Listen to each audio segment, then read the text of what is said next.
The devil's advocates whisper in the hall, where justice wears a mask and truth begins to fall. Every thread they pull, every lie they weave, in the courtroom's dance, who's left to believe?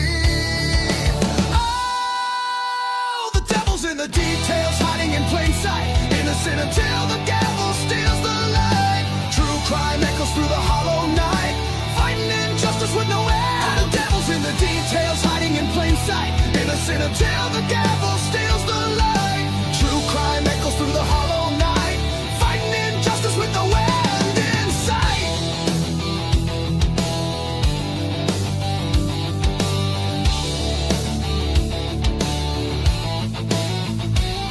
A photograph fades where the truth once stood, blurred lines between the bad and the good. The scales they tilt with every silver tongue, while the broken cry for a song unsung.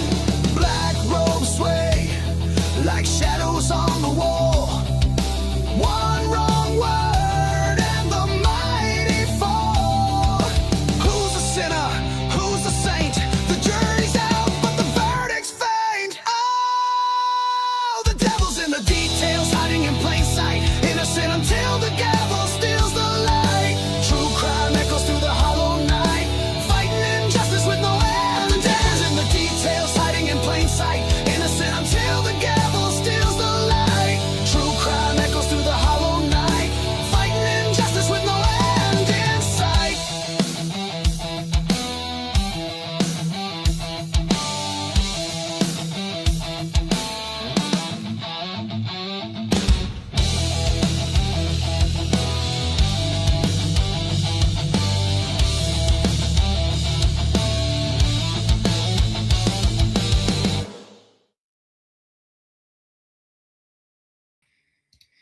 All right, everybody, welcome to another Crimes After Dark. Can I get a wave from backstage? Make sure you guys can hear me just fine. Okay, perfect. All right, so do not adjust your camera. This is a new camera. Whatever you thought it was supposed to look like, it probably looks a little different. Yeah, I don't know. I don't know if I dig this or not. We'll see. But anyways, new camera just came in, and I'm fighting with you have no idea the mess that I went through to try to even make it so we can make it on time. And I think we're late as it is. And we got like a small crew tonight. We're missing JJ. We knew we were going to be missing him. I believe he has a gig tonight in his musician sphere of the world. Not sure Logan Bronx Tales isn't here, so I haven't heard from her all day. So hopefully she's okay. We haven't heard anything. So maybe she told me she wasn't going to be here today and I forgot. That happens from time to time. So whatever the case may be, we got Dago, we got Robin, we got 1-1 backstage. We got plenty to talk about, some big stuff to talk about. It's a Saturday night. Let's get this going pretty quickly. So let's bring Dago on stage. What's up? Forget about it. What's happening, guys? Good evening, sir. Looking good there. Nice. This camera's so bright. Pretty bright camera. Yes, I think I can see the third port to the left on your forehead, bro. Like it's right there, you know. That is a very clear camera, Lee. That's a good one. Intimidating. Kind of, you know, like don't look at me. Yeah. Yeah, it's starting to give me a little bit of a no, it looks good though. Truly it does. So how are you doing today? You had a good day? Okay. I feel better today than I've felt in probably a week. So there's that. And I knock on wood that it doesn't wake up tomorrow and I'm back to the same shit. But I do. Plenty to talk about, as you said. I think, in my opinion, there's plenty of things we can get into. Yeah. And it's Saturday night. Can't go wrong there. And welcome to everybody that's here. Thank you to my Blue Crew, my producer, my videographer, all of you. I love you guys. Thank you all to everybody for being here with us too. We love you. All right. Well, let's get the rest of the panel on stage. We'll get Robin up here. Robin, how you doing? Oh, she's muted. She's muted. Let's see if she can unmute herself. She pulled it. There you go. Sorry about that. Hello. Let's try. I'll do it. Take two. How are you doing? All right. All right. Hope everybody's doing good. It's fucking cold out there. I know that much. It's rude outside. It is rude. Somebody said to me today. It's rude. It's so cold. It's rude. That's Rude. that's a good It one. I was is. like, It that's is a new rude. one. I like that one. Yes, but it's My, true. my dog looked at me like I am not going out there, but alas, they had to go. So Yeah. Yeah. Oh, I don't know. Let's get one right away, and then let's get into some stuff on a Saturday night. Let's see. 1-1. You're there, and you've got things on your face. Let's take things off your face. How are you? Evening, guys. Great. Good evening. So when it's super cold out, my dog doesn't like to go to the bathroom unless Sure. I go with him. I have to actually go. He wants me to go. You have to unzip and everything. I mean, and show him how literally to go. spell? Yeah. So when You it's mean 10 literally go? so when it's minus 10 degrees, when I told you guys earlier that I was pissing icicles, I was literally pissing icicles. Oh my god. Okay, so I'm gonna have to ask a question now. Okay. well, I'm not doing that. Yeah, I need to ask a question. Yeah, you can't The let thing- that But go. you're gonna tell me that please don't tell me that you lift your leg on a tree and like do the whole here, look what I'm doing, buddy thing. How far do you He's not how far do you answering. commit? Well, what happens in Vegas stays in Vegas, right? Wow. Yeah, that's a spoiled dog that you got to go out there and kind of demonstrate that it's okay to take a pee.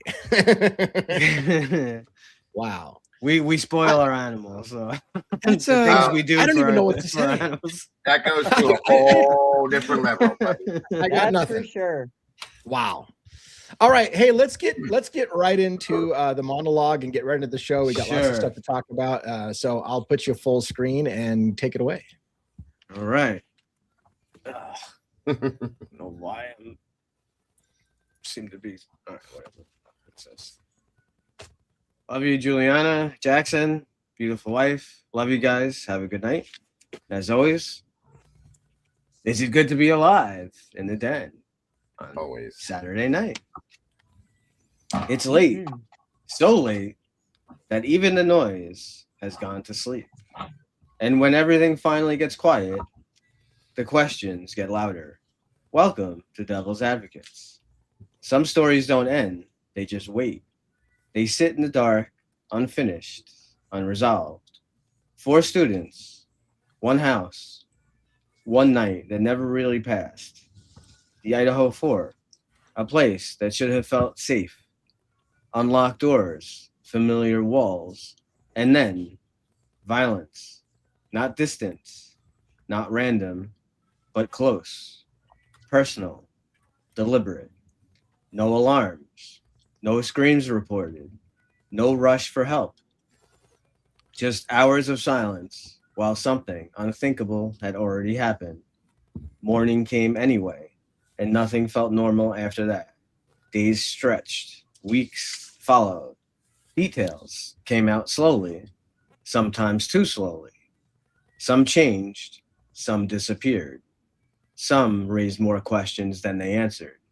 And the silence did what silence always does. It invited speculation. Then, an arrest. Brian Koberger, a doctoral student in criminology, someone who studied the patterns, the motives, the mistakes, now accused of leaving his own, a knife sheath, DNA, cell phone data, a white vehicle moving through the dark, enough to accuse. But is it enough to understand? Because understanding isn't built on bullet points. It lives in what doesn't fit. Why were some left alive? Why did the timeline stretch and bend? Why did answers arrive only after the questions grew too loud to ignore? Was this calculated or chaotic? Planned or panicked? Tonight, we don't rush. We don't chase certainty.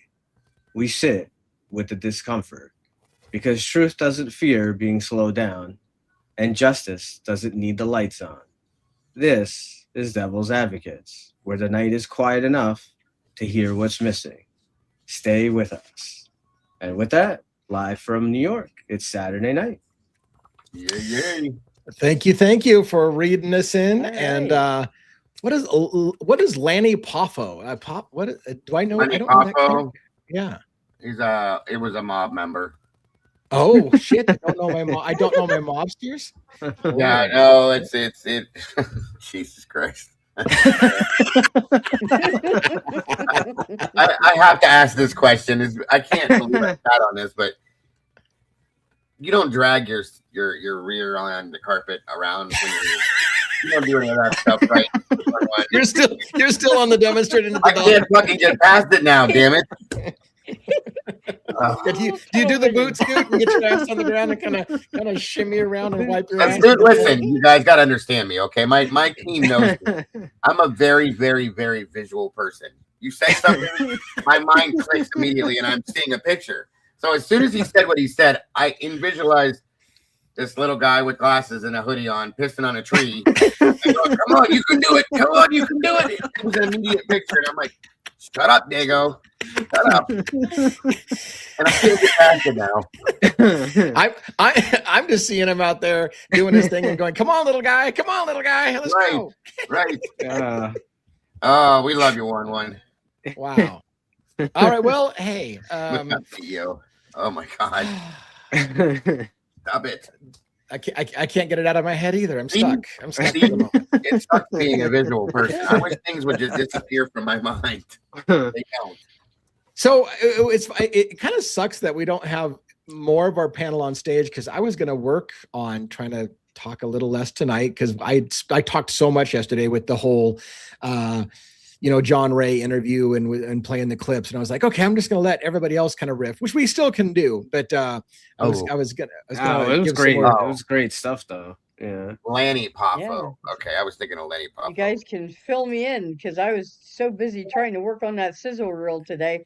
You guys are chatting back and forth about Pav and blah blah blah, and I'm like, fill me in today, because I don't know. So being that you said that, even though I said it last night, we don't say it every night, but just I know these are like popular creators and people watch everyone again on this show, and I'm sure Dago feels the same way, and I think most of the people we have on the show, we like to think about, debating is fine, difference of opinion is fine, but we're all here to get to the truth, right? So we can debate, and you don't have to agree with everything we say. If something is wrong, feel free to correct. We're human. We make mistakes, or maybe we're looking at something. Maybe you have a different take.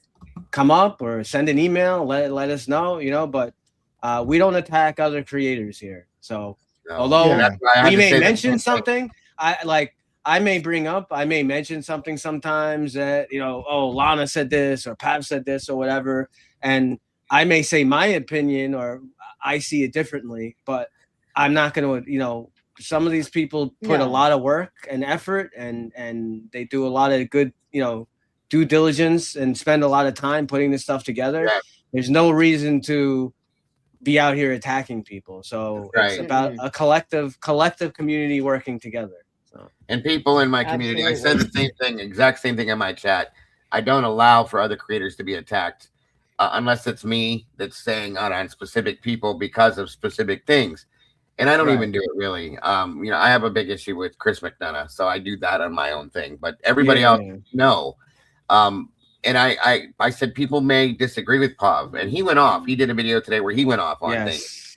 Okay, and I don't blame him, because the man puts a lot of investigative work into what he does. And no disregard, including myself and Lee. We both do a lot. But Lana and Pav, in my opinion, put the most work out of all creators into what they do, okay? They really do a lot, and that's always been my opinion, and I respect them for that. I respect all creators, but I respect those two the most for what they do. So I don't allow people to disrespect. You can disagree with him. I don't expect you guys all to disagree with him, is what I say in my chat. But to go at somebody and try to talk down about them, call them names and stuff, we just don't do that, guys. It's not something. No. The only thing that I would say to add in, just to add, and I know what about Nancy? Well, yeah, Nancy puts she doesn't count. Nancy Grace puts the most work out of all of us, really. I mean, she probably puts the most work into this. Anyone that comes like that pops up, and this happens in and like many different cases, if someone pops up and it can happen, people claim to be an expert in blood spatter or this or that, and they very may well be an expert. But all I could say is, before you go crazy, like taking someone's word as the gospel, just do your due diligence and vet, just vet their credentials and stuff. You can. Yes. That's all I could say, Yes, that makes perfect sense. And he did a good video. Audrey with okay, what just happened there? Sorry. Glitch DNA. I just had a glitch. That's what it was. You're probably still thinking about one scooting his ass. I am kind of, yes. I think when it's walking it right there. But yeah, Audrey with Glitch, she did a really good video to support what Paul put out about the DNA on the sheet. Yeah. And I'm telling you guys, I've been saying for a year and a half, and I guess we'll kick the conversation off this way if it's okay. Yeah. But yeah. I've been saying for a year and a half, I do not believe that Brian Koberger's DNA is on that sheet. Period. I haven't. Because of the amount of it, because of where it's at, the way they found it, the fact that they never sent the sheath off, they sent off some kind of a Q-tip in a bag. All of that stuff has always been an issue for me. And here we have now statements that are being made that, in a sense, say it's not Brian's DNA on that sheet, in opinions, folks. So, which one do you want to put something on screen? Is that what you're doing? Yeah, I was gonna put the picture of no, not that one.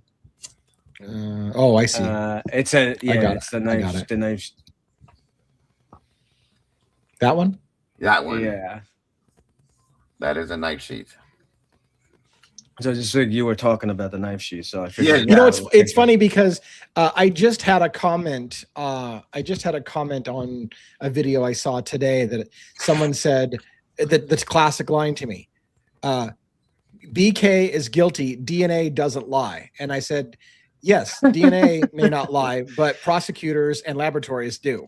So right. The problem you have is you think the DNA is irrefutable, and you don't realize people manipulated data. Scientists manipulated the data. So while you might have that science doesn't lie, the people reporting the science or developing the science do sometimes lie and manipulate. So, let me start with this one thing real quick, you guys. They sent it off to the local lab, and they had 2 misses on it. Nothing. They send it off to Othram, and the FBI gets their hands on it. And all of a sudden, surprise, guess what? We have a hit. Yeah. It doesn't fit, folks. It doesn't match. It never did match, okay? And my statement has been, and it's going to be, and I'm going to reiterate it here too, although those of you that heard me just 2 hours ago say this. You're still thinking about that ass? Damn it, 1-1. Sorry about that. Statement is, it is Saturday night. Yeah, well, I mean, that they found a suspect, they arrested him, and they built a fucking case around him. That is my belief. Yeah, at this point, and it has been. Yeah, exactly. Okay, and the sheath is the only true proof that they claimed that they had. And at this point, guess what? I don't believe they ever had that. Okay, I do not believe they ever had that. We all think that the sheath has been planted. I now believe that the DNA is a joke, that it doesn't even relate to him in that aspect. And the way it's been explained, you guys, is they fabricated the DNA to match to Brian Koberger. It's exactly what I believe. So they did. We'll get in there, you guys, and you can take it from that and take whatever you want. Yeah, we'll get into it. That's how I feel, though. So before we get too far on it, I'll summarize another thing. Remember, Idaho forensics basically couldn't develop anything. They just, they put it into CODIS, didn't get a hit. Othram was contracted to do work. They also had it and only developed it to, they said, 4 brothers in Pennsylvania. And at some point, the FBI said, stop your work, we'll take over. And then said, we got the name Brian Koberger as a tip. And they did it with a lot of fuckery. And so Ann Taylor said, essentially, I don't understand how the SNP doubled in size when the FBI got it. We need to see how you did this work And they basically told her, you don't have a right to see the work. It's basically law enforcement secret kind of thing. Ancient Chinese secret, huh? Anyway, so they weren't going to tell her anything. And then when she pushed back on it, they said, don't worry, we don't intend to actually submit the evidence and the DNA evidence. We've got circumstantial evidence enough. But it was just a colossal amount of fuckery. The original labs didn't come up with a hit to Kohberger. The FBI mysteriously said, and they didn't even really say they really didn't say they got it to Kohberger. They said, we're giving you a tip. You should be looking at Brian Kohberger. Everybody jumped to the conclusion that means that Brian Kohberger, and yes, they did submit something that said, well, the DNA is, 99.999 gazillion times likely to be the biological son of, or whatever, relative of Michael Kohberger. Again, not directly saying it's, so anyways, go ahead and lead us through what you got. You got some stuff that you wanted to show. Well, yeah, I mean, so I was going to say, so, we started with, so the two main things that they have, right? So we have videos of a car, right? And then we have what's called trace DNA found in a knife sheath at the crime scene on King Road. But now, right? So we've identified it's a completely different car than what Brian Kohberger owned, and that law enforcement claimed was leaving out the morning at WSU on two different cameras because it's identifiable by fog lights. So we know that what was listed in the PCA, those, that car does not match. And they used that to arrest him, right? So then they also claim Kohberger's car was at Floyd Cannabis's shop. That car also had fog lamps. So that can't be BK's car because the car had fog lamps. All right. So now the car that's basically throwing the car right out of the PCA. Yeah. Then the vehicle goes from Indian Hills over into King Road neighborhood, passes a sunset mark.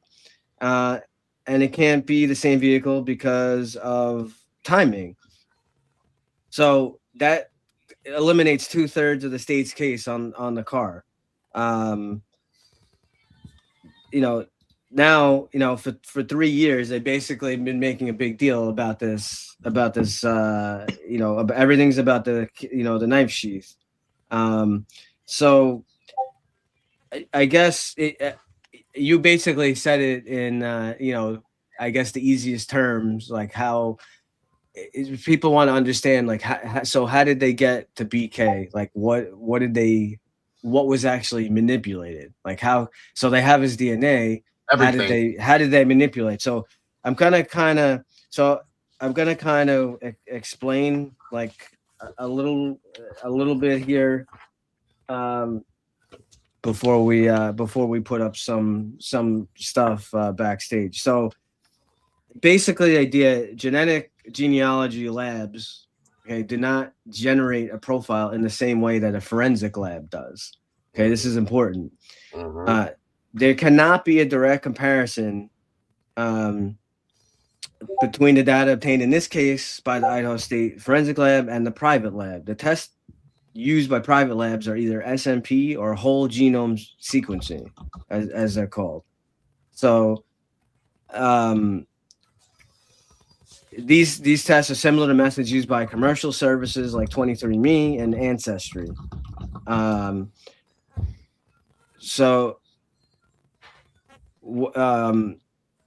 Basically, based upon information from experts in the field, once a genetic genealogy profile is created, the testing by the private lab is completed, the profile is uploaded to a database that contains similar data from other individuals. Once the genetic genealogy profile is uploaded, the profile is compared within that database and relatives are identified. So it's my understanding that once possible relatives have been identified, their identities are used to construct a family tree to identify possible suspects using public records, in some instances contacting individuals for further family information. This process leads to a pool of individuals rather than one specific individual. the possibility of other relatives Pool, who might be similar to Koberger is extremely important to the defense in this case. Now hold on, if you don't mind. Let me throw something else. Yeah, go ahead. One thing that was brought up too, that was something that completely blew my mind and never even was thought of. There's a factory that creates these sheaths and knives and all that. Okay. Now, the way that this was created, in my opinion, okay, they fabricated this to make sure that it was going to fit somebody. Right. Think about something, folks, that I don't think any of us ever really thought about. And I didn't, at least. Maybe you guys did. I didn't. So, what are the odds? And in the odds, when I say that, you got to think about the odds in just about any situation. Very, very high or very, very low. Okay. What if there's somebody that worked in the plant, first off, to throw this out there, that created the knife sheath and or all that? Yeah. Okay. That just by some chance happens to be, because the stretch, as far as like relatives go on this, could be, in fact, it is so far drawn out there, that the odds that somebody that has the same DNA as Brian Koberger very possibly could work in this factory that created this knife sheath. Yeah. Okay. Yeah. I know that's a reach, you guys, but so is the whole fucking case. So there's that. So that's one thing that you need to be able to, subtract from the equation first and foremost. So I just wanted to throw that in before you went any further with where you were going. I'm sorry. Yeah, and I want to say a couple things too. I had somebody the chat said that they might come up and make a statement if we're inviting people for call-ins. So please, I did put the link out there. Please queue yourself up backstage. I'd love to hear your comment and take some of that as well. And as I was telling we've had a lot of talks about how we all have a lot to say. My mind is already, I have like 12 points I want to make already from what you guys have already said. And so I'm having to bite my tongue and sit on my hands and everything to keep myself from talking, because I already have 12 points I want to go. But all right, so well, I mean, I think one's in the middle of presenting something, so I don't want to jump and derail it. Well, I'm just trying to explain, because I don't think a lot of people don't understand like how they actually got to Koberger. Like what, they know, okay, it's touch DNA, but how does that, how do they actually do it? So we know that they, the DNA was pulled off the leather strap, right? It wasn't the actual button that they said for years and years, right? So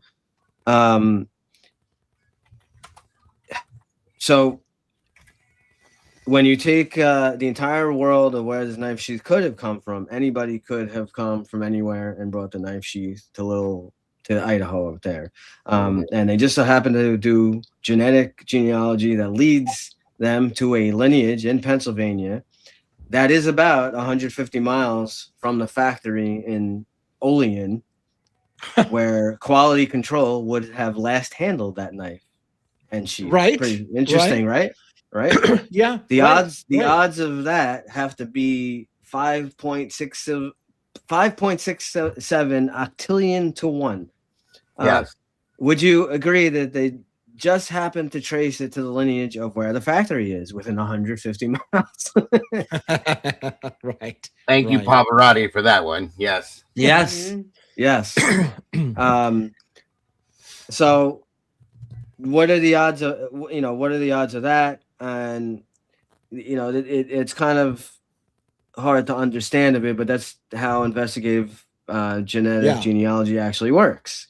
You see, when they start off with a crime scene profile, they take the DNA from the sheath, they create a DNA profile, and then the way it's supposed to work, this is the important thing. So listen, as Lee always says, listen. Listen. So the way it's supposed to work is they're supposed to investigate the case. Okay? Yeah. Investigate the case. Find a suspect organically through boots on the ground, investigating.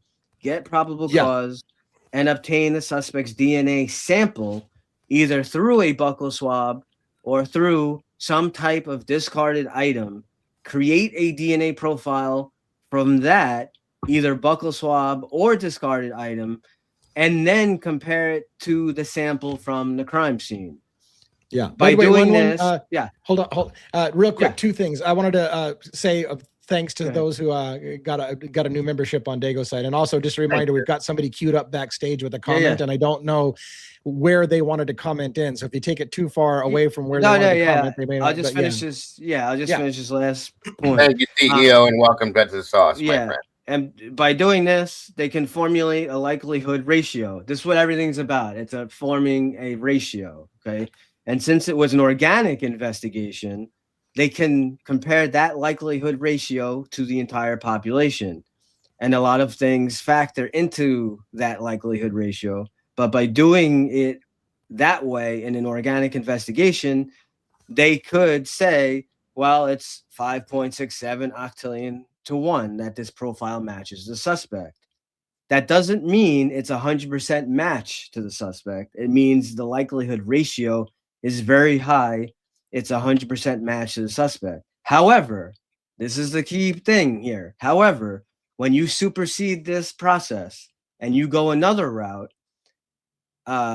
you go investigative genetic genealogy, and you use this crime scene profile to develop a family tree that likely contains the DNA markers of this profile.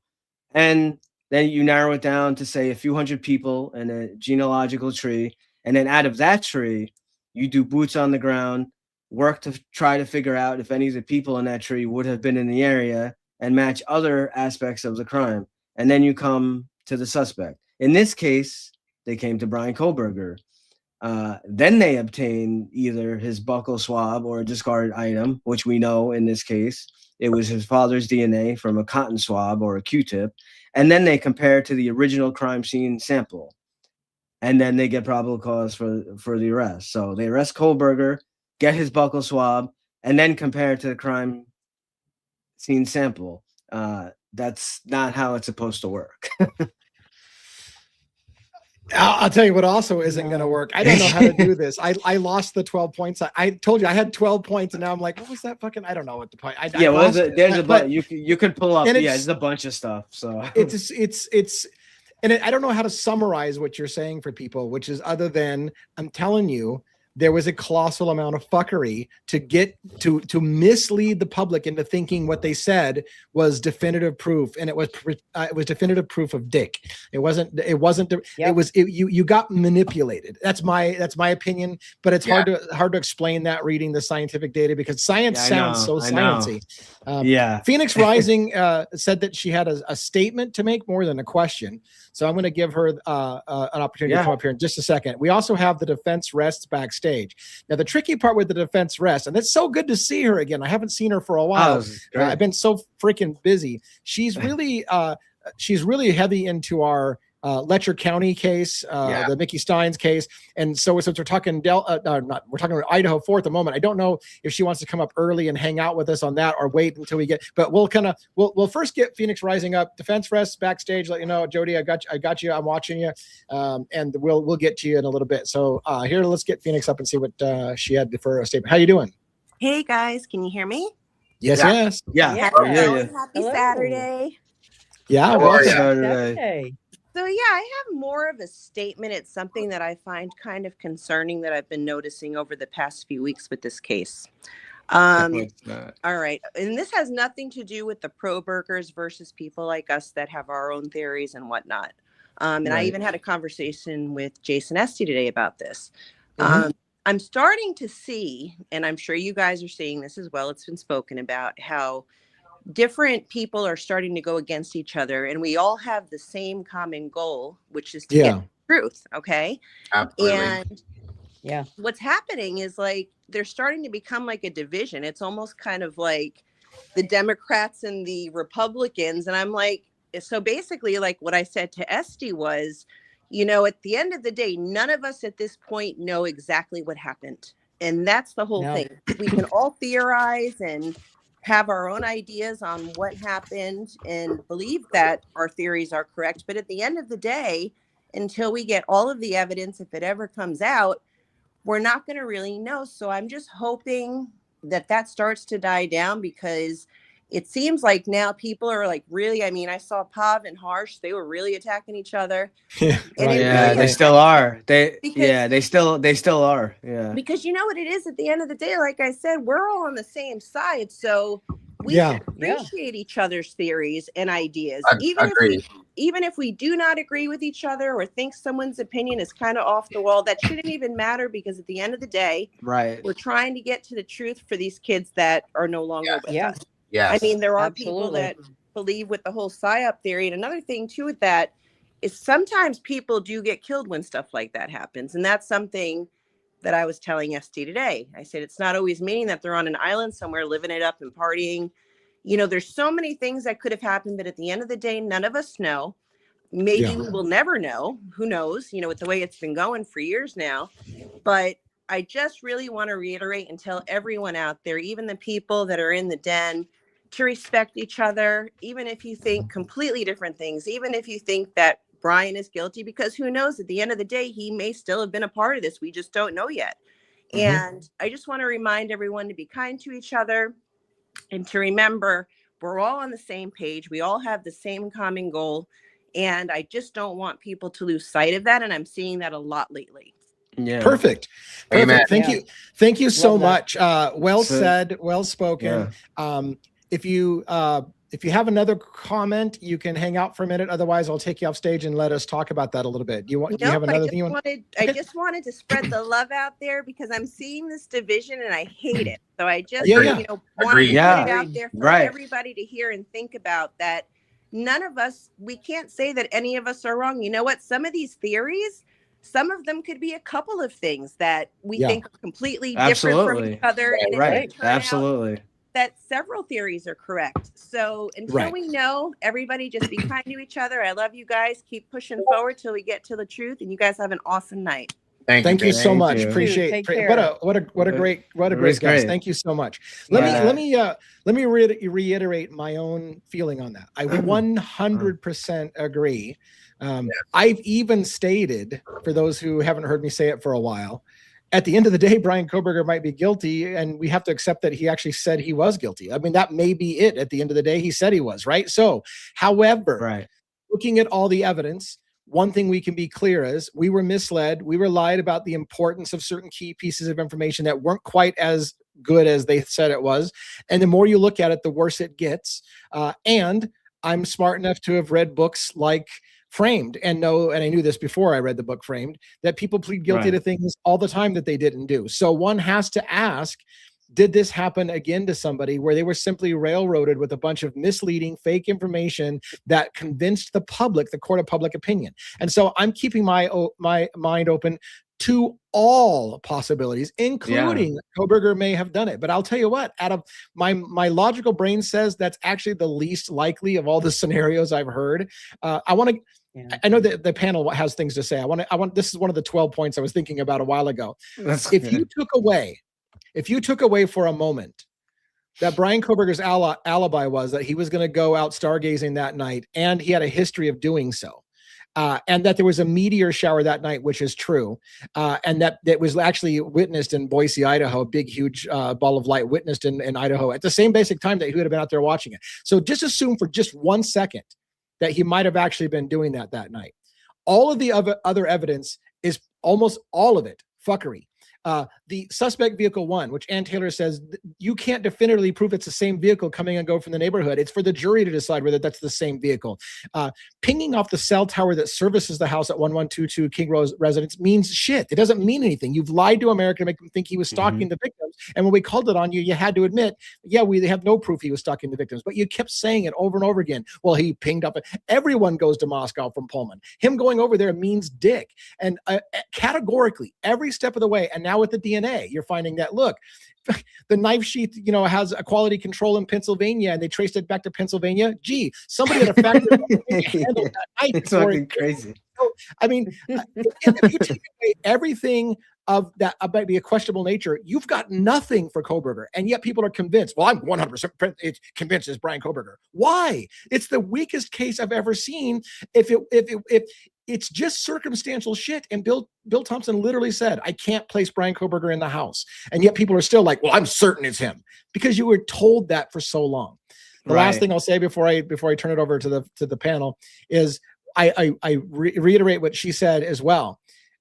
We want to be kind to creators who think differently and question, well, it's definitely the drug angle. That's fine. Let's talk about that as a possibility. I'm open to that as well. It's definitely the frats. That's fine. Let's talk about that, because I'll tell you this, what they said happened isn't how it happened. I'm almost convinced of it. So I'm willing to hear all the theories, because at the end of the day, I don't give a shit who's right. I don't care if Pav was right. I don't care if little Annie, Orphan Annie was right. I don't give a frick who was right at the end of the day. We just want the answers. We're all on, I think we should all remember, as she said, we all want the same thing. We want to know what actually happened. And whether it's Brian or the frats or a drug hit or a CI or I don't give a shit, jealous ex-boyfriend. I don't care what your theory is.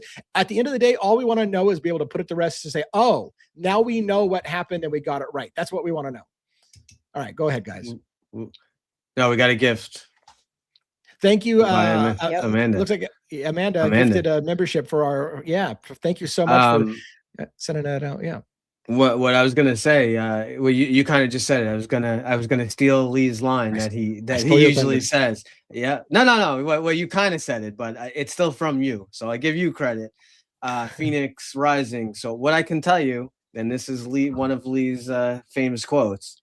We can tell you 100%. that it did not happen the way they told us it happened. I'm pretty confident in that. So BK may be guilty, he may partially guilty, whatever. But how they told us that it happened is not reality. I'm 100% confident. I would bet my bank account on that. I mean, I agree, and I just like you said, even if Kohberger was somehow involved, and some of that makes sense, right? If they knew he was involved, they would then try to pin it on him because they're like, look, we know he was there, so now we just got to make all of it fit. What I can tell you is it didn't happen the way that he pled guilty to. He didn't go in there by himself and do it in 8 minutes. That's bullshit. Like there's just no way. Right. It's not. I don't think it's physically possible. And I think you hit, and you've said a few times too. I think you nailed it. Many times you've said on here, bringing up the plea bargain where where Santa Claus, says that we can't place him at the house. What do you mean you can't place him at the house? If you've got DNA at the house, how do you have his DNA on a knife sheath, but you can't place him in the house? That right there should tell you. Wait, what? That doesn't. That's like the same thing as them. That just think about the stuff they're telling you. Oh, all 4 of them were asleep. But whether you believe Dylan or not, Dylan says that Kaylee is running up the stairs. Well, if she's running up the stairs, someone's here, with the and dog. All these things are, someone's here. How is she sleeping? Right? They just throw this shit in our face. You can't have. Yeah. They throw it at us, and yet they shame us for questioning the details that they give us details that are incongruent, and then shame us for pointing out that the details are incongruent. By the way, real quick, Dago, I don't know if you have a comment, or Robin, if you have a comment, but Defense Rest is backstage twice. I don't know why. I was going to kick one so we don't have duplicates. I don't know why she's got duplicates there. So I think I'll boot. I'll boot one and see what happens. And now we got one backstage with her. So did you have a comment, Robin, at all about this, that what Phoenix had said about the whole, at the end of the day, we're all working towards the same thing, and be kind to each other when we come up with different theories and ask questions? She is 1,000% right. I mean, we should be questioning things. We should be exercising critical thinking, especially in such serious matters like this. But to just go at one another, that's not going to solve anything. And we do need to show that level of respect so that we can work together as much as possible to get to the truth. So she's spot on. So I really appreciated her message tonight.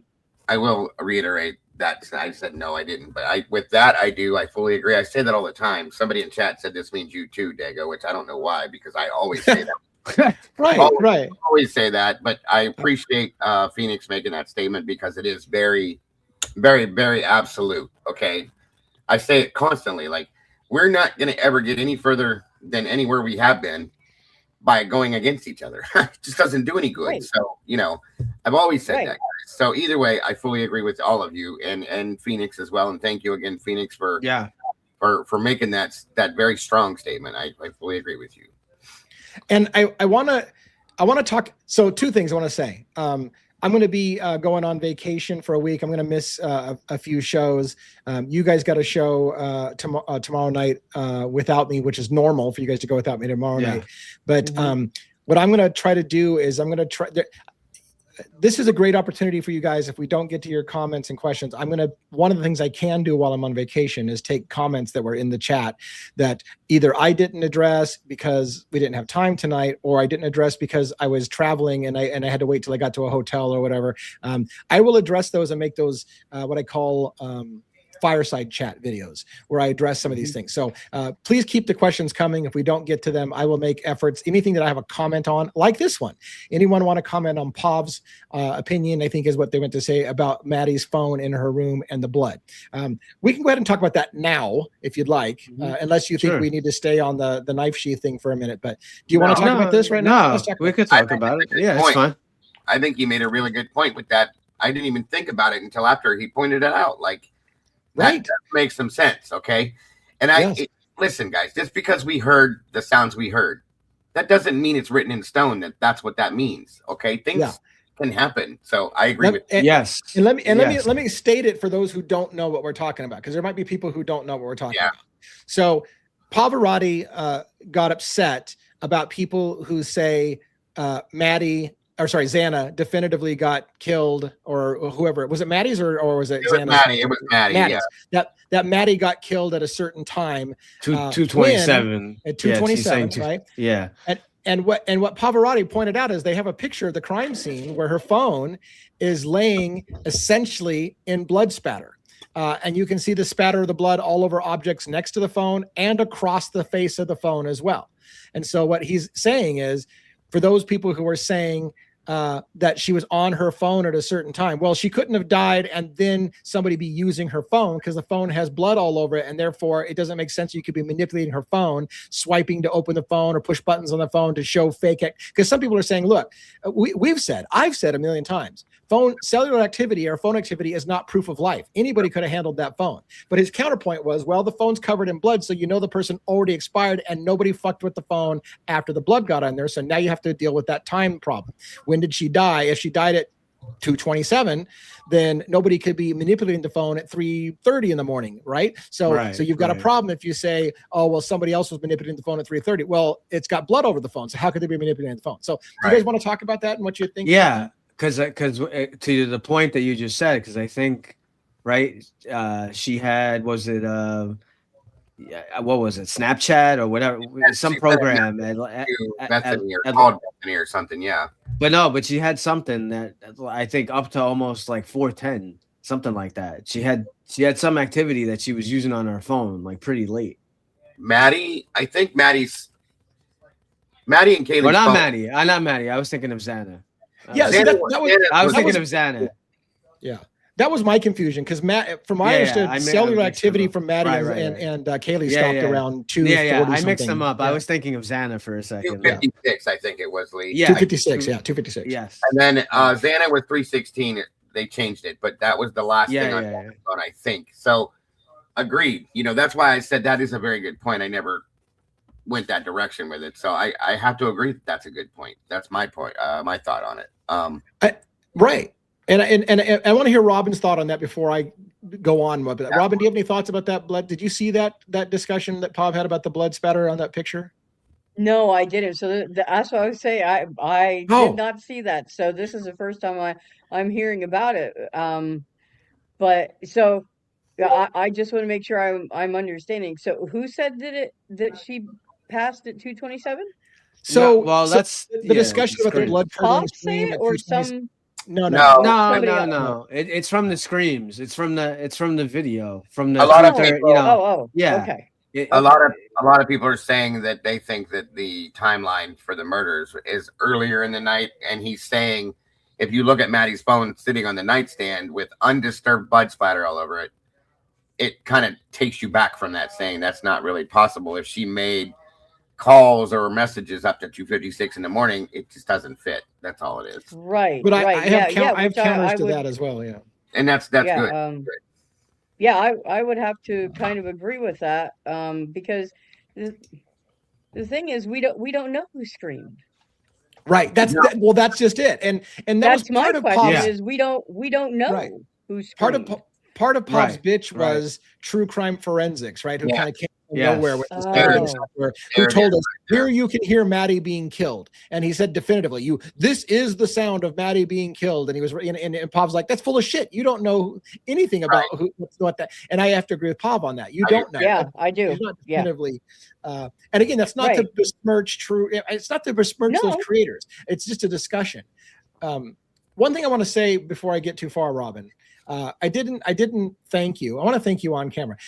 I told everyone last night that we were going to debut this new song and this new sizzle reel, and I didn't hear shit from Robin all day because she was working her ass off to get that sizzle reel done. And so now she's coming on and going, I'm sorry guys, I'm not up to speed on what's going on. I spent all day working on the fucking sizzle reel, and she didn't get it done. But oh my God, dude, thank you, dude. I just called you dude. Thank you, Robin, so much for spending so much effort on doing it. And it didn't make it as perfectly fine. You took a Herculean effort, and you get a pass for not being up on everything. Well, thank you. I appreciate that very, very much. Yeah. I wanted to have it done so bad. And I'm I like, did too. man, this is like almost 4 minutes. I'm like, okay. Yeah. But It is yeah, what it is. but no, thanks for bringing me up to speed with that. But yeah, we don't know who screamed. So how can we definitively, and I'm not knocking anybody for their work. I'm just saying Yeah. we couldn't see what was going on. So without me knowing their voices intimately, you know, it's not now somebody within my house were to scream, okay, I know who did it, but we don't know who that was really. And that's the biggest issue. And it's, again, nothing against true crime forensics. Don't take me the wrong way. Right. Mm-mm. To make a statement from anybody, whether it be me, 11 Robin Lee, or any other creator out there, to say that is Maddie being attacked and murdered right there.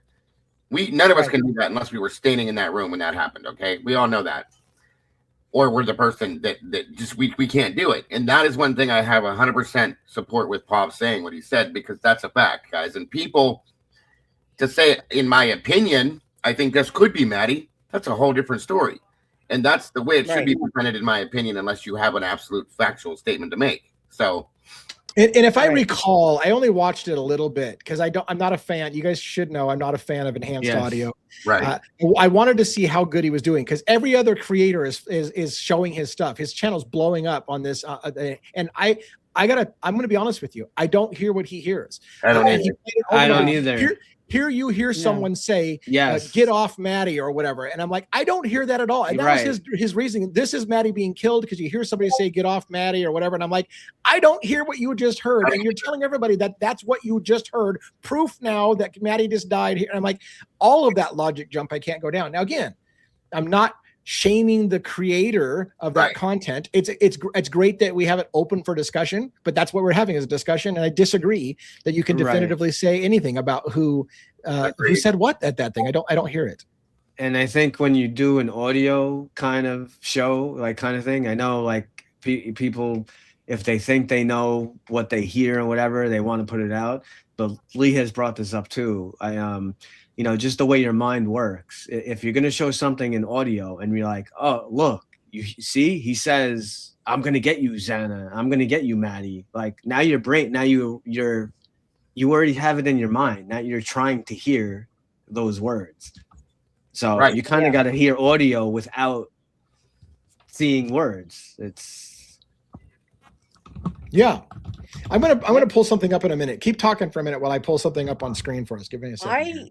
I am horrible with the audio and me too. The video. Me too. So people say they see people in the bushes at the band stop by the car, and I'm like literally like pulling stuff up. I'm going. I don't see the people in the bushes. I never saw any of that either, Robin. Don't feel bad. I know. I mean, I hear. I hear the me, scream. I mean, I can hear the scream. I definitely hear the scream. Well, you Yeah. can't, Other than not hear that, right? But other than that, but other than the scream, like every time I hear these audio things and people like, oh, you hear this? Oh, this guy says Ethan. Like, I'm like, I can't hear it. I don't. And I've listened to things inside out with my studio headphones on too, and I hear everything. These things, I can hear right. Spark through these, okay?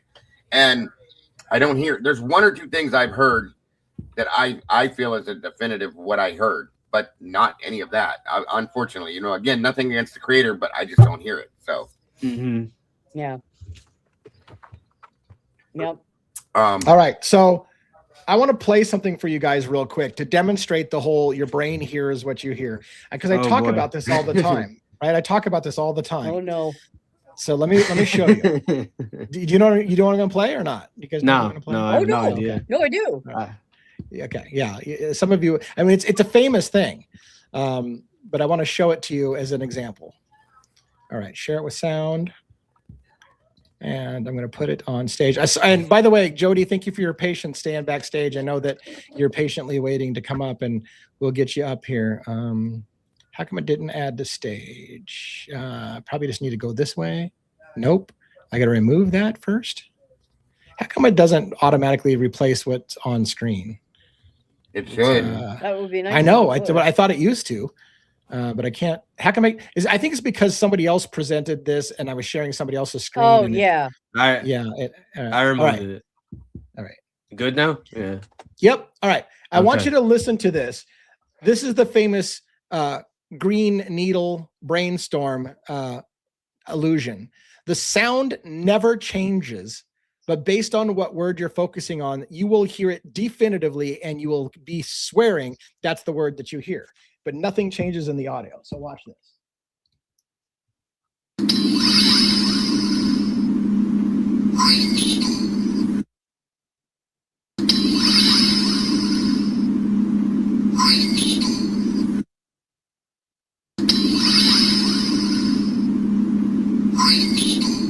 Hearing green needle?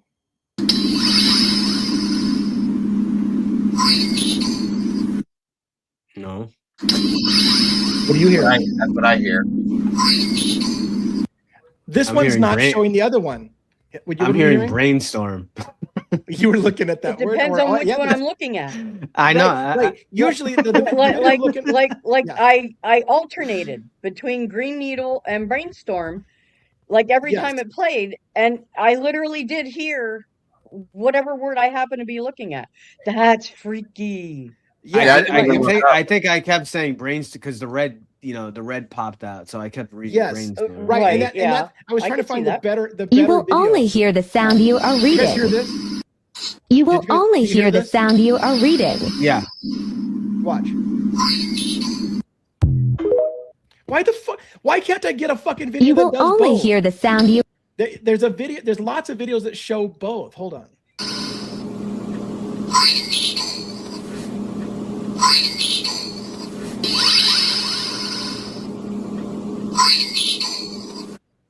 Why the fuck can't I get a single one that shows both? Like, why the hell would they only show the one? Okay, I'm actually hearing brain.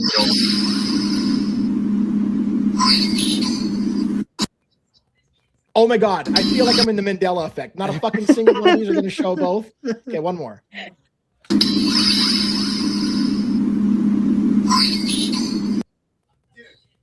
Oh, fuck. I'm out. This is why we don't do shit live. Oh my gosh. All right. I heard brain needle. Look, I'm so pissed off that I can't find it. It's been all over the internet forever. And when you switch the words, you hear what the new word is, but I can't find it. I just did like 7 videos and not a single one of them was flipping back and forth to show you how it fucks with your brain. Oh, well, whatever. I just want you to chat. They're cracking me up with a green needle brainstorm. Somebody else said green brainstorm. I heard green brainstorm. Yeah. I looked at both words and nothing. And what sucks is all I was trying to explain to you is it's a known phenomenon. Once your brain has a word in its head, that's what you're going to hear. So, and I'm not even saying that creators do it on purpose. They fool themselves. Yeah. Look, here's what happens, and this is what happened to so many people. You have a narrative in your mind about what happened that night. And so you know the key players' names. You know Ethan, you know Xana, you know Hunter, you know these names, right? And so then your mind's looking, you're listening for those names. Oh, I just heard Ethan get off the couch. Maybe you didn't. You were looking for the word Ethan, and so or words that you knew, and your brain was searching for that pattern. And so here's something, and again, last bitch I'll make. It's the classic fucking gun rack guy thing over again. Here you hear gun rack guy. You heard a sound. You don't know it's a gun rack, but you keep telling her now. Now I have to beat my head against the wall to say definitively someone walked in with a gun because you hear him rack the gun because Pavarotti says it's gun rack guy. Well, yes, once he told you it was gun rack guy, that's all you're going to fucking hear is a gun rack. But just to hear it, and right. Yes, sir. Anyways, I beat the hell out of that point. And didn't even make it well because I couldn't get a single video that showed the brainstorm green needle back and forth. Like, well, how hard is it to do that? That's been out there for forever. Robin, did you see what I put in the back chat? No, I was too busy with the brain needle stuff. It's up there. Brain needle. Way up. All right. Look, I don't want to derail Idaho 4, but we do have a special guest that's been hanging out backstage, and I don't want to be rude to her forever. Yeah. Would you guys mind if we brought Jody up? Bring her up. Come on down. Not at all. Jody. Hello. Hello. Hello. What's going on?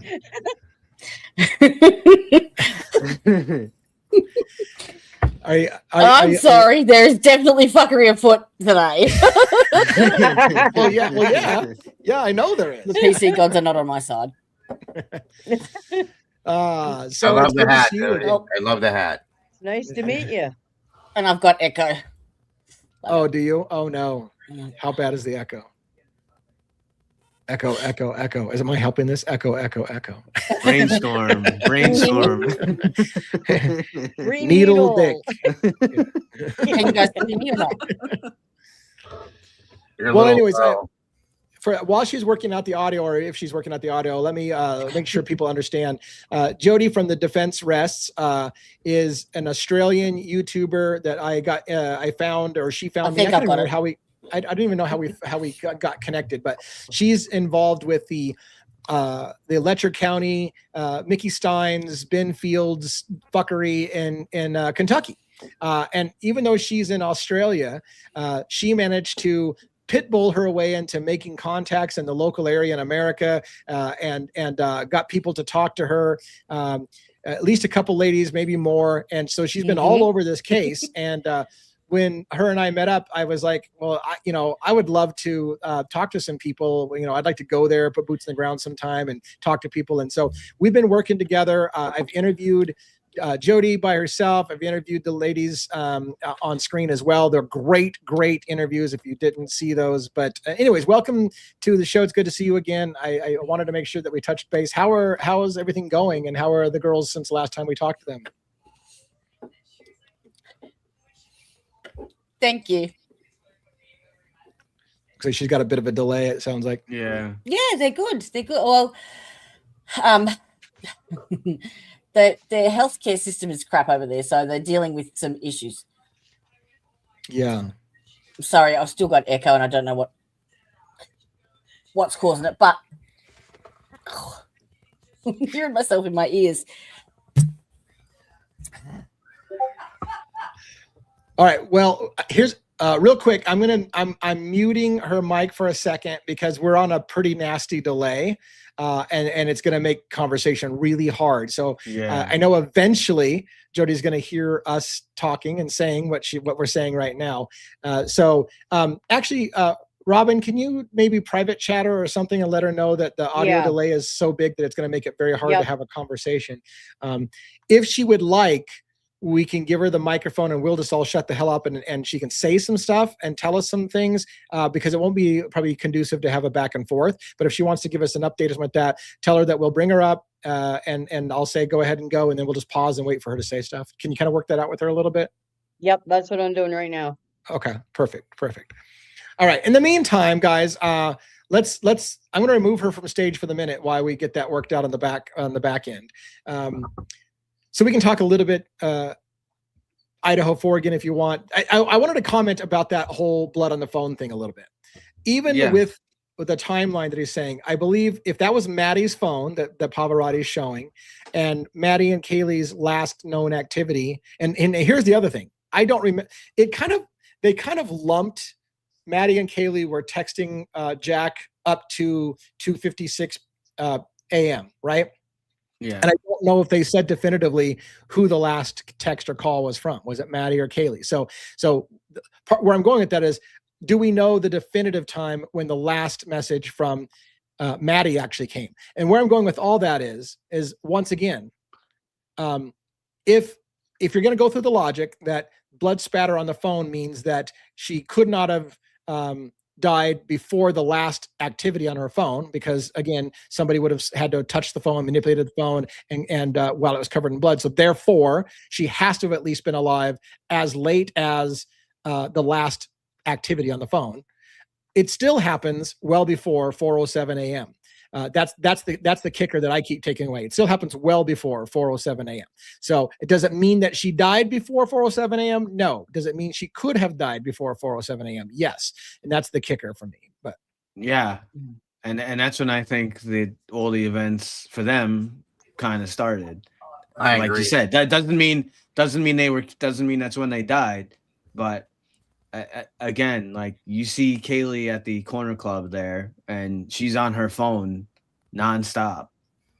And again, so you can tell me, this is the part that you have to play devil's advocates, because we don't know. I don't know if we know this answer. Whose blood is on that phone? That's important too. That's another good point. Is it Kaylee's blood? Is it Maddie's blood? Is it Xana's blood? Whose blood is on the phone? Sure, you see blood on the phone, but can you definitively, because that might also tell you. So all we know is right now, Pop made a great point. It's something we should discuss. But does it prove anything yet? I don't know, because we don't even know whose blood is on that phone. Or did they tell us whose blood was on the phone? So yeah. Good point. Very good point, sir. Yeah. Robin, do you have anything worked out with Jody or? Yeah. I'm just chatting with her now. She's gonna try to come back up. Okay, sounds good. All right. In the meantime, do we want to look for a question or pin something up and talk about it, or do you want to just kind of riff on? Did you have more to say, by the way, one on the knife sheath? I mean, I got a lot of stuff. I mean, I could go 3 hours on that. You don't want that, but there's a lot with it. And I don't want to lose people. Basically, in a nutshell, with the DNA, they, like I spelled out before, they went backwards in how they got to BK.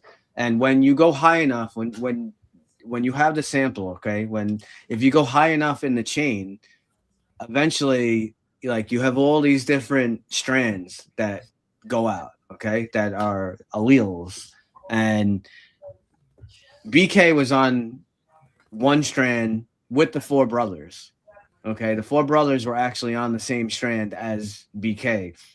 What Ann Taylor was trying to argue was that the FBI, that their strand that they were going down did not match BK or the four brothers, and they know that, like, their strand was matching the crime scene. And again, like, what do you mean? But that means it doesn't match. But what I can tell you is, because they play games with words, they play games with manipulation, and all I have to do is, I know we've said it 1,000 times,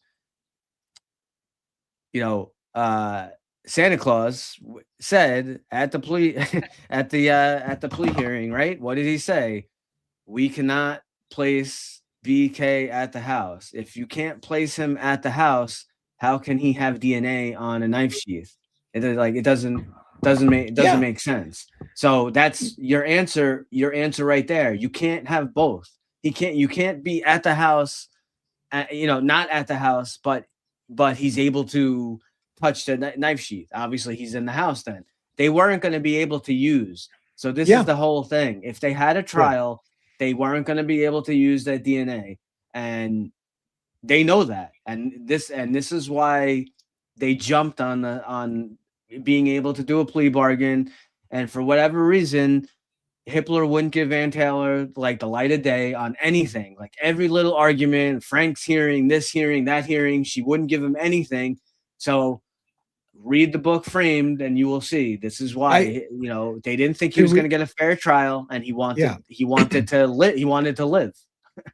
To reiterate the point. Yes. Yeah. Great book right there. To reiterate your point, I almost 100% guarantee you any prosecutor, if they thought they had the DNA evidence, would have told you, here's what we would have proven. Brian Kohberger did it. And we know it because his DNA is at the crime scene. That's how they would have worded it. They would have said, we know he did it. His DNA is at the crime scene. And when they were arguing what they would have shown in court, they would have told you, we're going to prove to you Brian Kohberger had motive, he had opportunity, and he left his DNA at the crime scene. Instead, what Bill Thompson said is, we can't place Brian Kohberger at the crime scene. The best we can do is we can place him near the crime scene. He literally said that at the plea deal. We can't place him in the house. We can only place him near the house. And my jaw dropped in the courtroom. I was like, what the fuck did you just say? I know. Like, why are you taking this deal? And even that, how many other people can you place near the house, guys? Right, I mean, and even that, and even placing town. him, right, even placing him near the house, even that they played fuckery with. And look, right, and I know we got Jody backstage again. Look, Twiz. Twiz, by the way, Twiz is a difficult guy. He's blunt. He'll eventually offend you if you talk to him long enough. So bless his heart. And I like Twiz, but he's difficult because he'll offend you at some point. I guarantee you. But even Twiz was pointing out the fuckery of Brian Kohberger was near the house. That means as far away as Lewiston, Idaho, which is a fuck ton away long. He showed the tower that services the house at 112 King Road residence is as far away as Lewiston, Idaho. And I don't know if you know the area, but that's a fuck ton long ways away. And that tower also will ping the house at 112 King. So saying that Brian Kohberger pinged off the cell tower that services the house at 112 King Road is essentially saying nothing. But they fucked with America and made you think it meant something, and it didn't. Yeah, and that cell tower, it's not like a circular radius. Yeah. It's like this cone, straight up and down parallel kind of. So that tower, you could be all the way down there in Lewiston area, and you're still pinging off of that tower that services that house. And it's freaky. Yeah, I was gonna say we have in the documents. They got 3,800 timing advance records. Ashley Jennings she's a lying piece of crap. She has they got BK's timing advance records. She's saying we don't have it. They did get it. They know that he wasn't there, and they're playing games with it. And then and then when they went to the damn hearing. And they still are playing games, and Hitler's like, well, if you throw in this tower, then you got to give him a Frank's hearing. So yeah, and I'll admit, when I was first hearing the timeline of the cell tower stuff, hearing that Kohberger's phone pinged near Genesee and other places, leaving Moscow, I was like, man, it makes it pretty clear. Like he left Moscow and pinged off a tower down in Genesee and then over to Wawa Park, and then you look at like what Twiz showed in that cone, and it hits all those areas. So again, it doesn't. It means jack and shit. It really doesn't mean anything. No, it's fuckery. It's just plain fuckery, I think. Anyways, do you want to give another shot to Jody, see if we can get a better connection? Sure. All right, let's see. Yep. Hey. Hello, is that better? I think so. Welcome back. Are we close to real time? Did you get rid of your echo? Yes. Thank you. Nice. Oh my God, we're almost in real time. How? Yes, I couldn't have a delay. I'm on cable, so nice. I just came in through the chat link and not through the email link. I think that was the problem. Yeah. I want to thank you, by the way, for having patience with me. I just completely dropped off the radar with you. And I thought, oh my God, she's going to think I lost interest in the case. I have not lost interest in that case, but I just been busy, as they say, the one-legged man in an ass kicking contest. I'm super fucking busy. So. I've been watching. It's good to see you again. And you. Thank you for having me.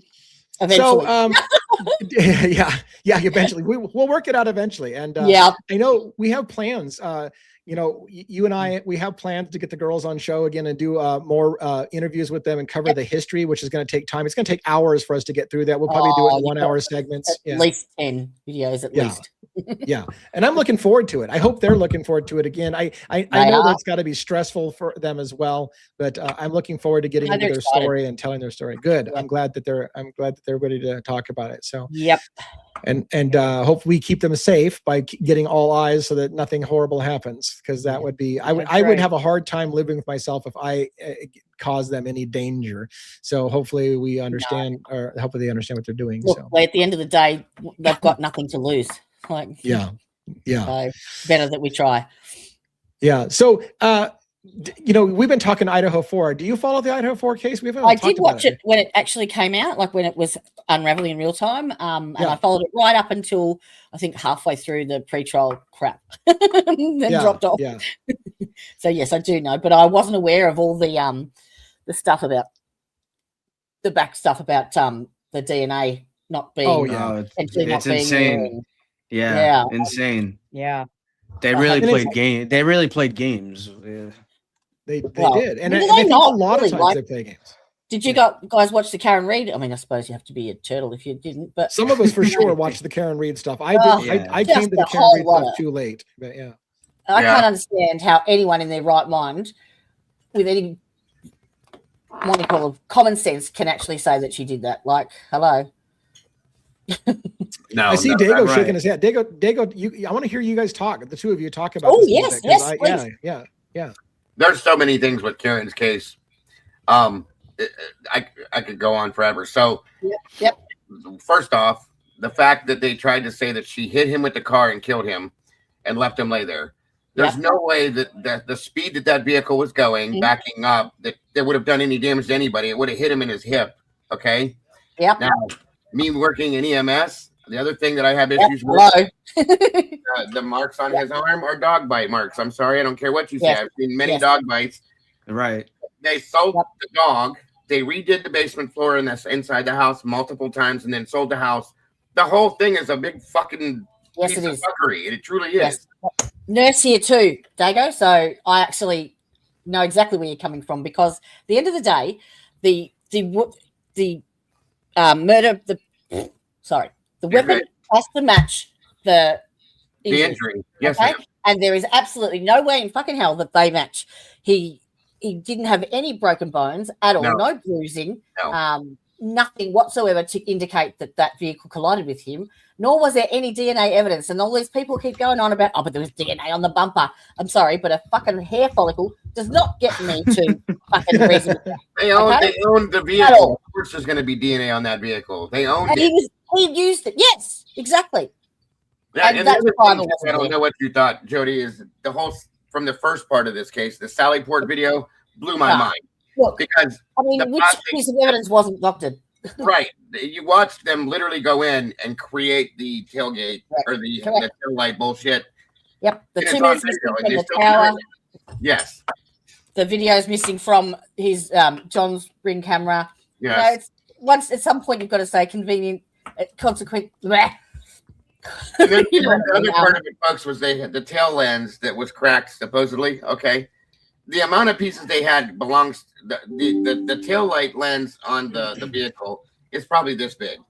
The amount of particles they had for the tail light was like this big. Well, not only that, did any one of them have any DNA on it?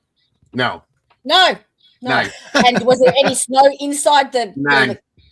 Right. Like how could he not have any DNA on it? Correct. It's ridiculous.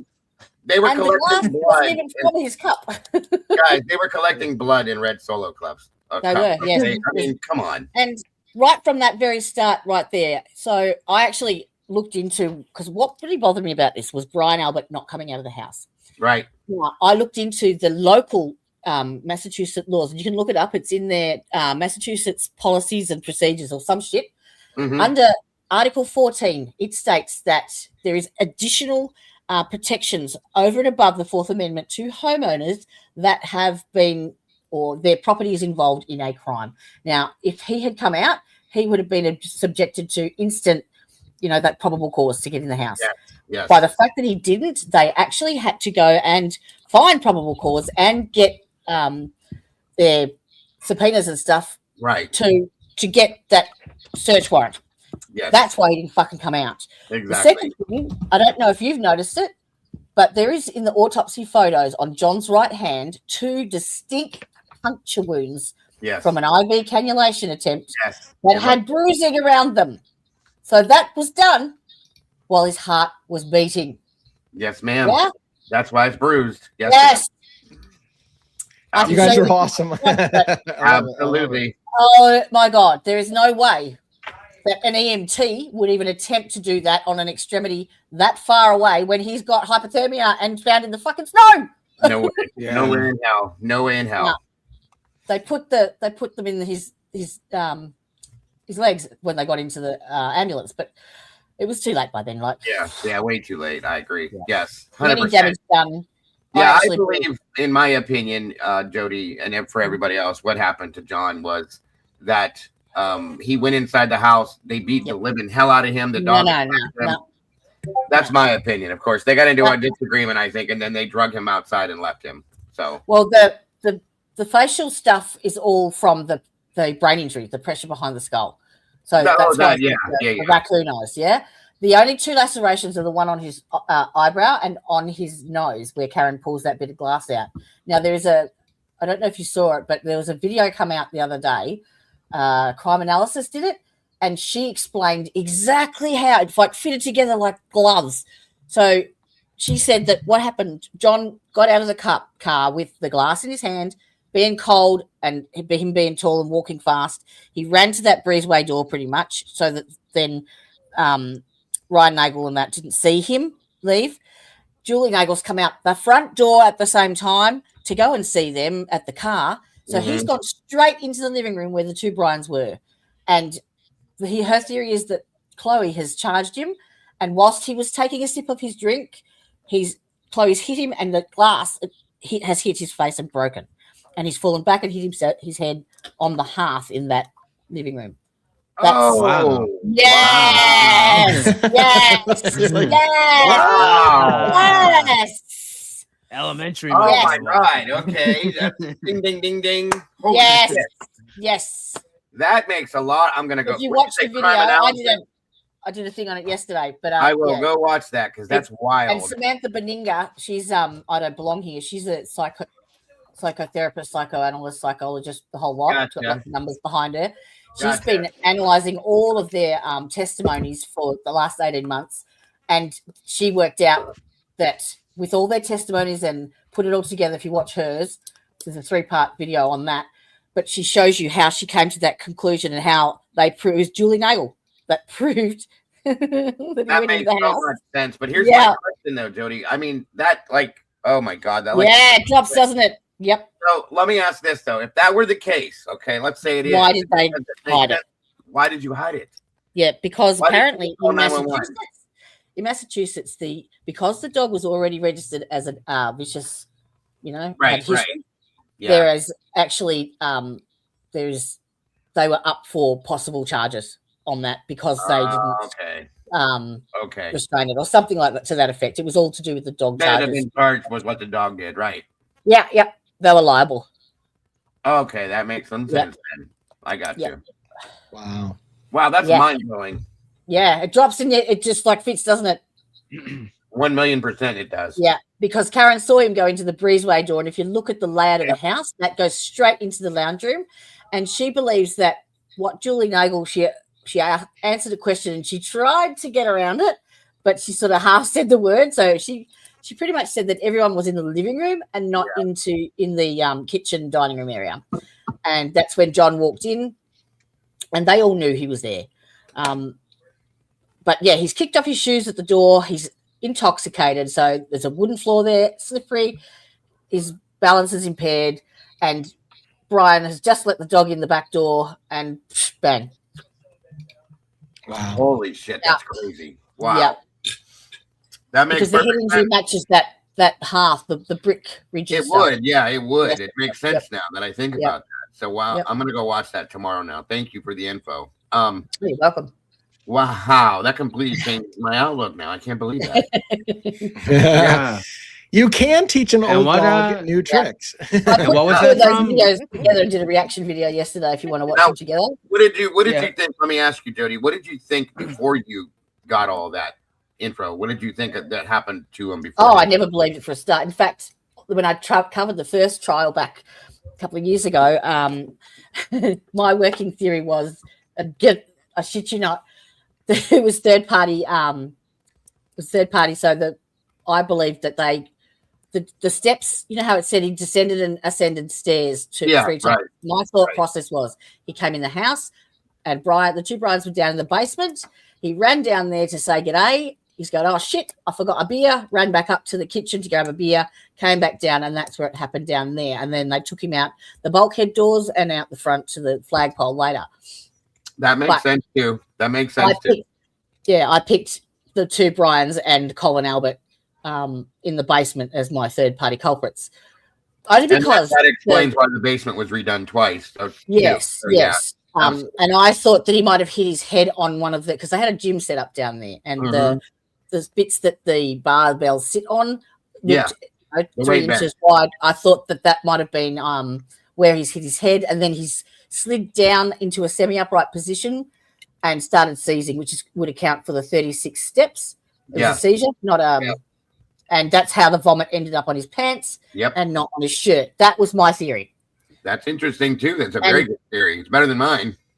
And I believe that, I thought that it was Colin Albert who may have thrown the first punch, and then John's gone to retaliate, which is why Chloe stepped in to protect him. Yep. Because there's no way that he could cop a punch from either of the Bryans and not have any more damage than he did. It would have been a pussy punch. So I put that down to Colin. And then, of course, Jen McCabe and everyone, they protected. Why else would they go to such lengths? They wouldn't lie for Higgins. No way. That's why I thought of what I thought. Yeah. But, if Jen's doing it to protect her sister instead of Colin now, but I still don't get the plow shit. Why is there such a big deal about where the plow fucking was? No, it doesn't make any sense. It doesn't at all.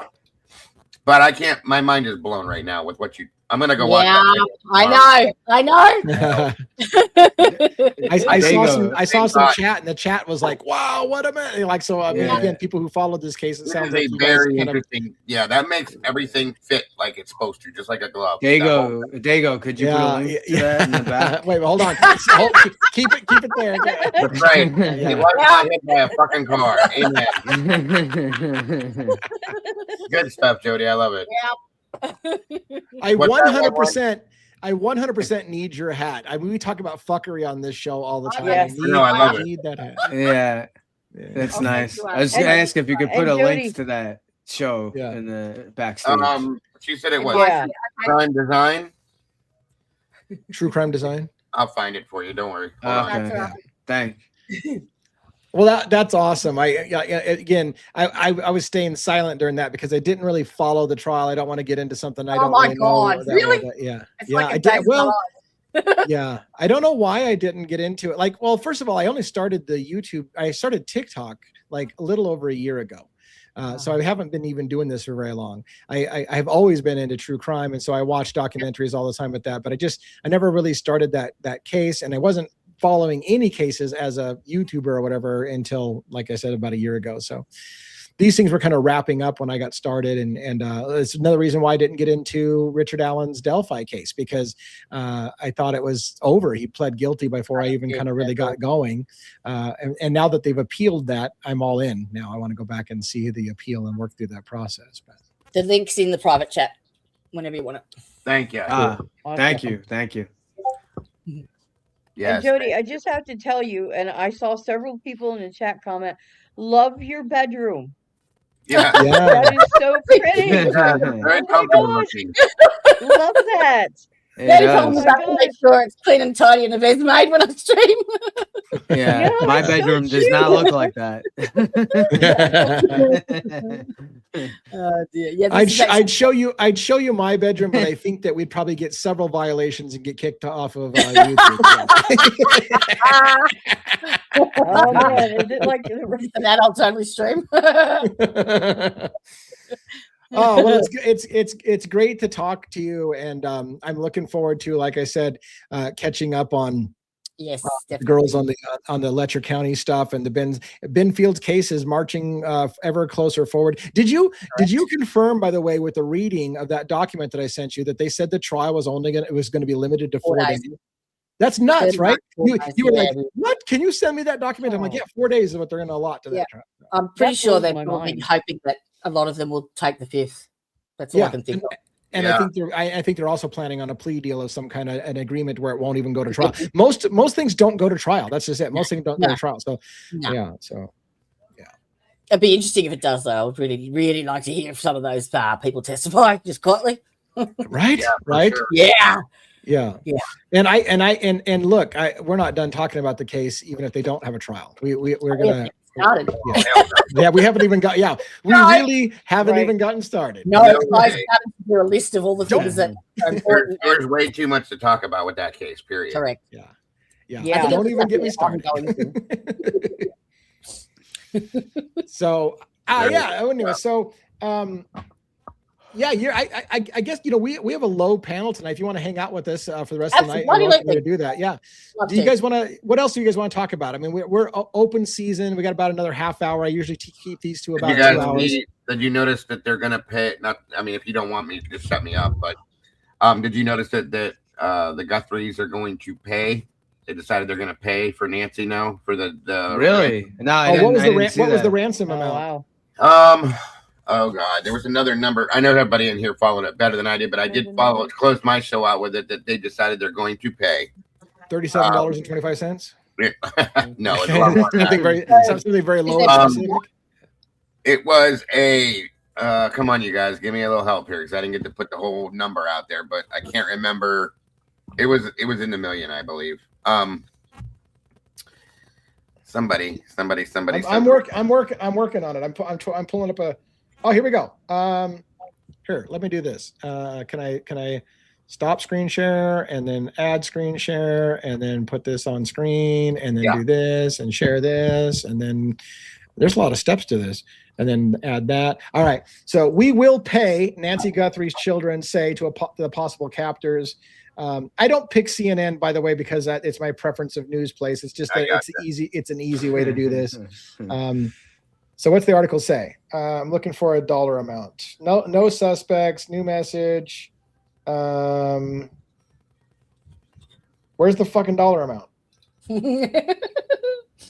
There it is. FBI continues to offer that's a $50,000 reward. No, that's a reward. That's not the that's not ransom. No, so I know somebody knows the amount from the original ransom note. Maybe they're not telling us. Is it out of the public knowledge on how much they're paying? Unless it's changed. I thought it was in the millions, like 5 million or something like that. I thought 50K. That's it. 50K. No, that was the FBI's reward money. By the way, that's the reward. By the way, have the captors provided proof of life to make sure that they're actually paying for somebody who's still alive? Have they proved that she's alive still, or not that I know of? No. Why would the family even consider paying a ransom without proof of life? No idea. And unless what they're saying is, if you give us proof of life, we will pay. Yeah, and it's in Bitcoin, by the way. It's not regular money, folks. And someone says it does say at the top. So did I miss Bitcoin or cash? Yeah, I still don't see an amount. All right. So, it was the first paragraph. I missed it. Let's put it back up on screen. Hold on. Let me share a screen. Family says we will pay in a new video on social media pleading for the mother's return. The Guthrie family said we will pay. Purported ransom notes had demanded millions in Bitcoin for her return in a second. So not an exact amount, but in the millions is correct, Dago. That you I thought it was at 5. They're saying 4, 6, 5 million. So it's in that realm somewhere. Yeah, somebody said 4 million in the chat. Someone says 6 million is question mark. So it's it's in the millions, I guess, is what they're asking. I haven't watched it. What's that, Robin? Are these the same people that said don't send the money on the weekend? Yeah, same scenario. This is somebody different, but yet the deadline is Monday. There was a deadline for Monday and a deadline for Thursday, and the whole thing. There was multiple letters. One of them was a complete fake. Some guy was arrested. Okay, that was the fake one that said don't send it on the weekend, right? And by the way, let me tell you a little side tangent about Bitcoin, because this is interesting. I happen to be invested in Bitcoin a little myself, and Bitcoin has taken a massive shit. I mean, they're at colossal lows, which actually suggests that the person doing the ransom might be smart, because getting a crap ton of money when it's colossal low levels is going to make them a fuck ton of money when Bitcoin rebounds, if it rebounds. It's funny you say that. At a real low spike. Yeah, I was hearing that all this stuff with Epstein, and it's like affecting the dark web, and I was hearing a podcast about it. Interesting. Yeah, so that if they pay $5 million right now in Bitcoin when it's at an like not an all-time low, but it's fucking down. It's down. It is down pretty low. So if they get $5 million in Bitcoin right now when it's low and it rebounds, they're gonna make way more than that $5 million or whatever. They'll make tons because it's gonna rebound. I'll tell you what I think is actually happening with this too. By the way, this is just my little theory on this. I think they're saying they're gonna pay to the public and to the kidnappers, and I think they're doing something in the background with this to try to hook these people is what I think they're doing.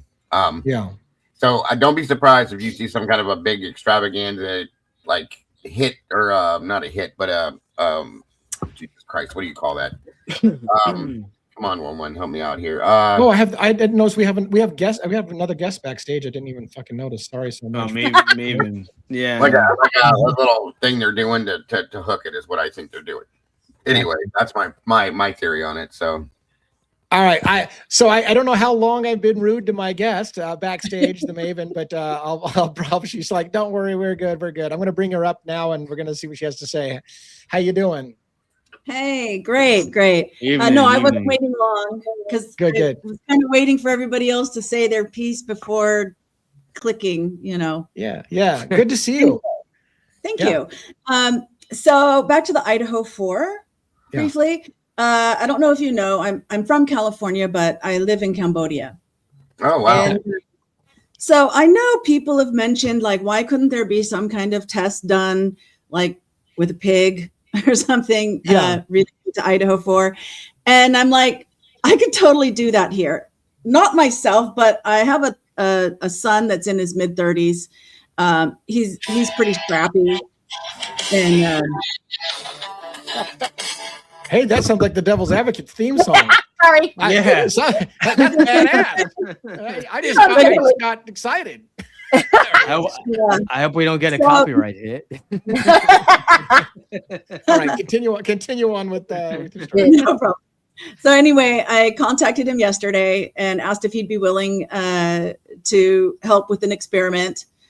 We went and to a shop that basically a pawn shop, okay, and they had a knife that is not a brand name K-bar, but it's you're scaring the crap out of me. Are we going to a pig slaughter? Oh no, I'm scared. No. We have slaughterhouse. We got a knife here. And we stabbed the shit out of a pig to see how much blood we could split across. Right. Like, oh my god, where's this story going? All right, go ahead. No, let me clarify that. I told my son when he checks with the slaughterhouse, it needs to already be dead and it needs to be drained of its blood. Okay.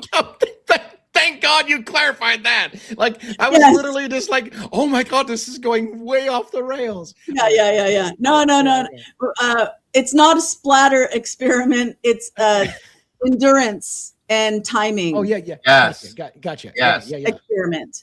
Okay. Because so you're talking about bone and I don't think people realize that it's a lot tougher than just one Mississippi, two Mississippi. Yes. Right. And multiple layers of skin and tissue and bone and all that has to be broken through multiple times. So yes, very good point, Maven. Exactly. So we're preparing to get that set up so he has to find we went to one slaughterhouse, but it was only cows.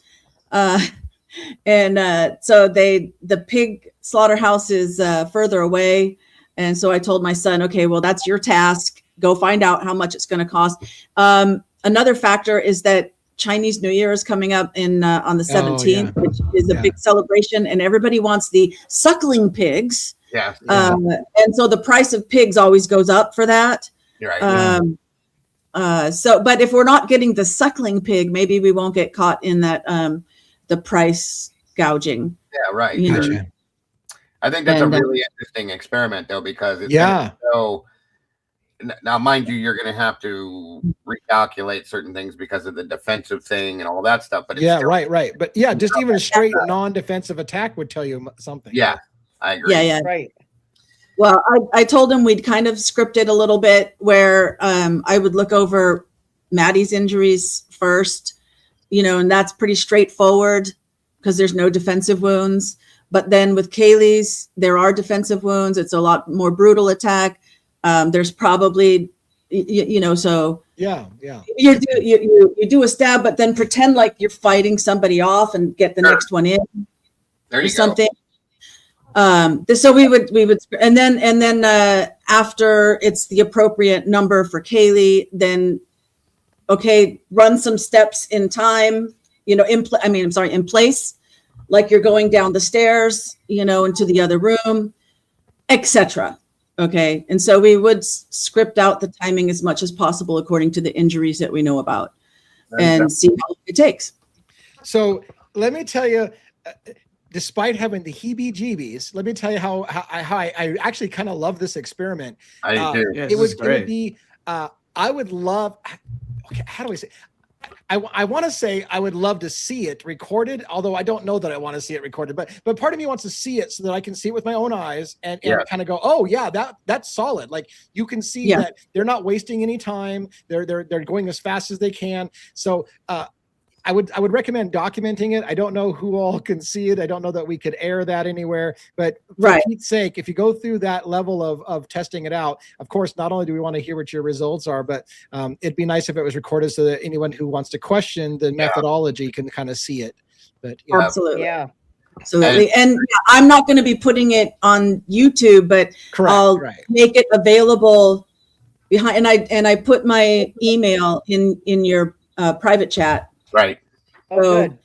If anybody wants to contact me to help coordinate. Yes. Perfect. Yeah. We'd love you to come back and give your results and all that. Oh, absolutely. And well, somebody's got to do it, you know, and we can do that here. And my son is the type of person that can do the experiment. And so tell me a bit about, just out of curiosity, tell me a bit about your son's build. Is he athletic? Is he tall? Is he, what's his dimensions roughly seeking? Like, how does he match up to Koberger as far as body type and stuff? Right. Well, he's not super tall. I'm 5'2". He's taller than me.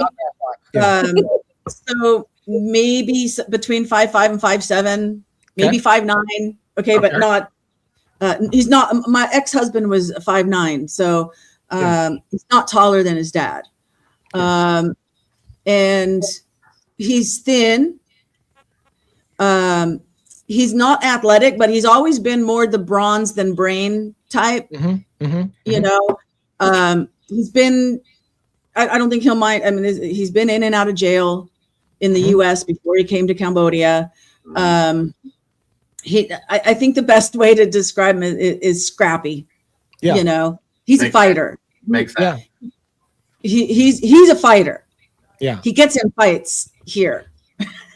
Which is to be fair, is something you can't say of Koberger. Koberger was not a fighter. Even if you pull the bullshit, he wasn't going to a boxing gym. He wasn't even boxing to learn how to fight. It was more of a weight loss kind of thing, from what I understand. But of course, the narrative is, oh yeah, he's a trained fighter and boxes and all this shit, like bullshit. The guy probably was not a fighter, but anyway. Well, and I want to say kudos to you for even having the thought to do something like that. That shows how much of the communities are so over involved in wanting to understand and know the truth in this. You know, I'm going to attribute that to you as well for wanting to do something like that. So thank you. I'm surprised it took me so long to realize, this is something we can do here without hesitation. It's not a problem. And so get in touch with me. One of you, maybe Robin or something, get in touch with me. Because whatever the pig costs, I'm not going to have that. It might be a couple $100. It's not going to be a lot, but it's more than what I have. So maybe there can be some kind of fundraiser Yeah, we can talk about that. Yeah. But I don't want to start that until I know how much the pig costs. I can tell you the knife costs $40. Yeah. And then the pig, and that's it. And then just those two costs, and we'll get it done. And I'll be honest, pig is truly probably one of the better animals if you're going to do something like that, because they use pigs for like tattooing and things like that to make it. It's the closest thing to like human flesh. Yeah. So good call. Yeah. All right. So I want to make you aware of that. You've got my email. So if somebody could maybe reach out to me, there is a time difference. It's daytime now for me. But so, all right. I'll have Robin reach out to you and we'll all work together to see get us some costs and some plan the plan you want to go through, and we'll work out some details. Sounds great. Okay, great. Thanks. Okay. Thank you so much. Thank you. All right. Have a good one. Take care. We got two gifts. Bianca Jane, thank you for gifting a membership, and Amanda also gifted a membership. Thank you very much. Hopefully those who are in the house got that free membership. It's kind of a lottery system. When somebody buys a membership for you, they the channels do have, Dago and I were talking about this other, the channels do have some memberships that YouTube allows us to gift out to other people. But then other than that, I've had a problem. They tell me how to do it, and every time I follow their instructions, that option's not there for me. I had to watch, like, you just go down there and do this. I'm like, I don't see it. If you go into your main chat when you're live, at the very bottom of the chat, down at the bottom, there's a little box that has a dollar sign in it, little square box. Okay, you click on that dollar sign or the box, whatever you want to call it, and it'll say membership gifting. You click into that, and then at the bottom of the membership gifting, it'll give, if you have any free memberships to give out, they're down at the very bottom, underneath the very bottom of it. And they should be sitting there waiting for you. Don't you think it's ridiculous that a creator cannot gift a membership to a specific subscriber? Yes. Right. Yeah. Very much so. I'm surprised nobody else ever thought of doing that, Lee. Yeah. What, gifting membership or letting you be able to gift membership? Pig thing. I'm surprised. Well, the pig thing, right? Yeah. The pig thing is super intriguing. And look, we've got people who we got people who are already not only saying they will contribute, but kind of did discontribute. So did that come through on our side? Yeah, that did come out through on our side. Yeah. So Robin, take note. We've got $20 already gifted towards this exercise. So thank you so much for supporting that. I appreciate that. Thank you. Much. Very cool. Thank you. Yeah, I'm very curious to see and hear how that goes, because that's really interesting.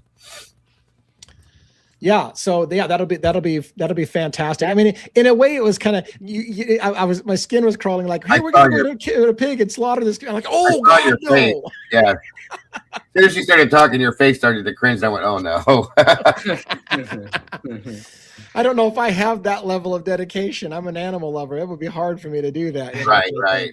But yeah, I get what she's saying now, and I think it would be, as much as some people will. I'll tell you, we'll get a lot of bad publicity for that if we do it. So we need to be careful how we handle it, because a lot of people are going to shit on us for even thinking about it. But I think that's the kind of thing that would tell us things, and it would be really a good conversation. So we need to be careful about how we have that conversation, at least on my channel and stuff like that. But I think it's worthy to consider for sure. Of course, yeah. There's ways to do it with some class. I think we can say it that way. Yeah. Whew, that got dicey for a little bit there. Yes, sir.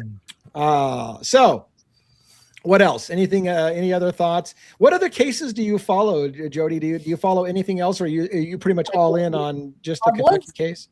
I was doing the live trials and following them and covering them live. But the time difference is a bit for me, because I generally start at midnight here.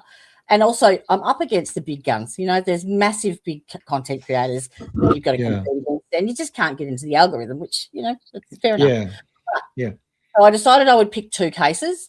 And so the Mickey Stein's case was one, but the other one I've actually started, for the last few months, is an Australian one. It's a 30-year-old case, and it's about the Port Arthur massacre. And the man that was convicted of the crimes of unaliving 35 people. Was this a shooting? Was this a mass shooting? Yes, it was the biggest mass shooting in Australia. I think I heard about that. Yeah. Yes. Yeah. Well, in looking into it more, this guy had an IQ of 66, which basically rendered him a 10-year-old. Yeah. He had befriended this lady, Helen Harvey, who was the Tattersalls heir, the last Tattersalls heir to the empire. So she was a multimillionaire. She gifted all of his money to him when she died. So he was a millionaire and, 10-year-old with money. Yeah, so right. The government basically said he wasn't capable of managing his income, took over it for him. Now, this guy plotted, organized, orchestrated a mass shooting on 2 separate venues, like at the cafe. He killed 22 and then more when it was under siege overnight. And there is no way that he did it. His defense attorney actually coerced him into a guilty plea. So for 5.5 months, they held him in jail and told he was pleading not guilty. His defense attorney eventually blackmailed him by getting his mother to come in and tell him that she wouldn't have anything to do with him if he didn't plead guilty. He didn't understand the charges. It went to a sentencing hearing and he got 35 life sentences consecutive.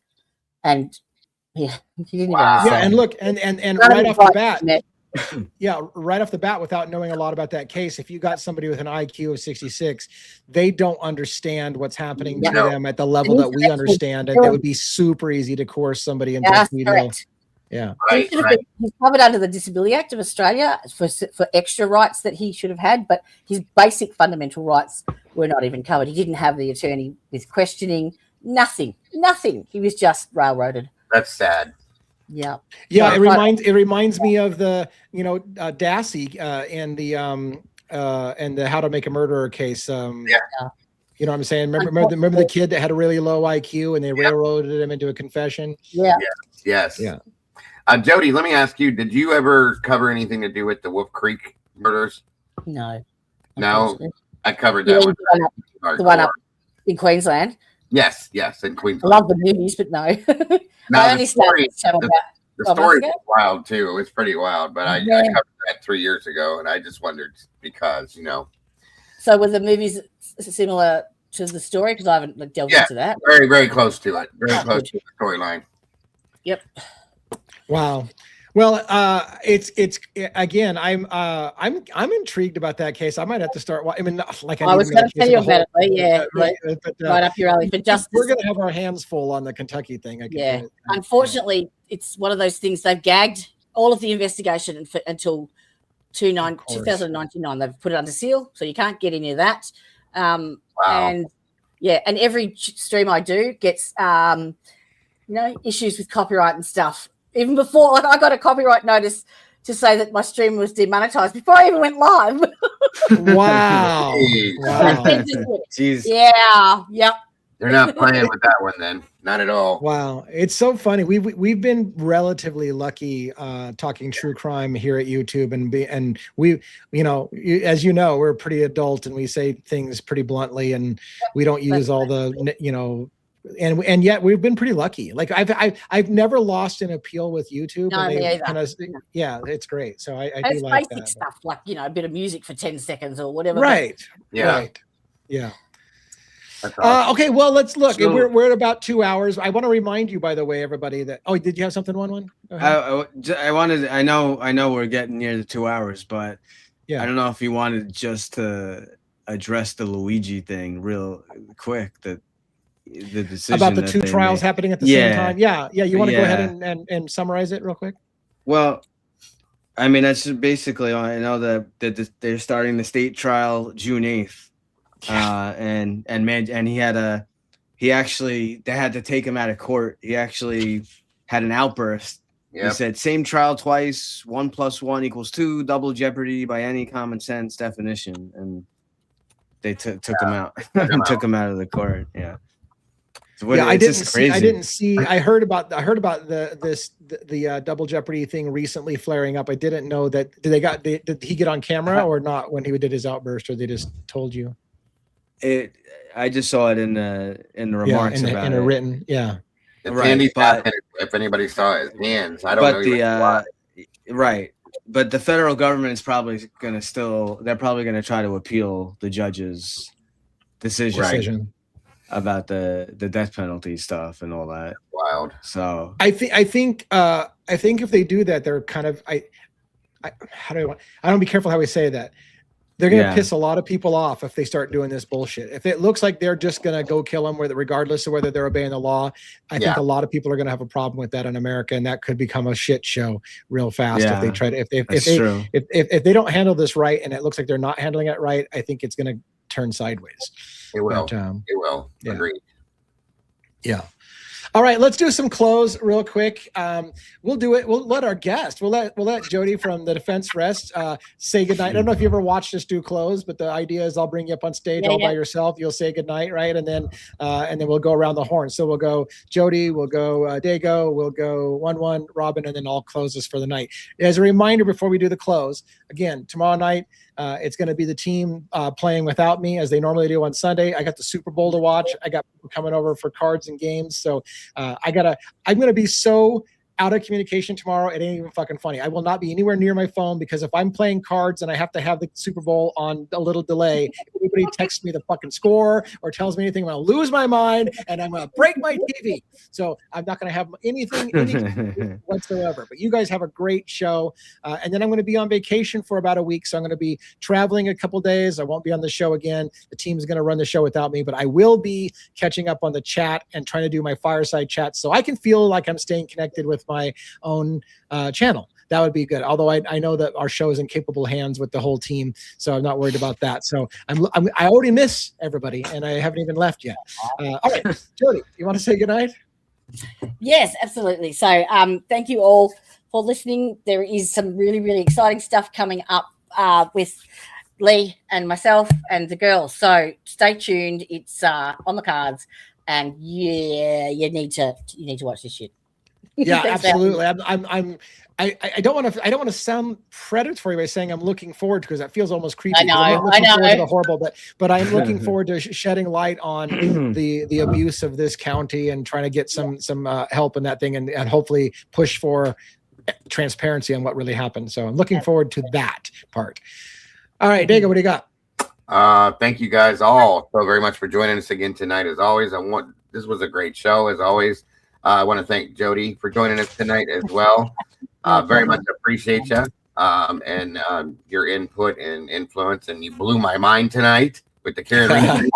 Anytime you like. Yeah.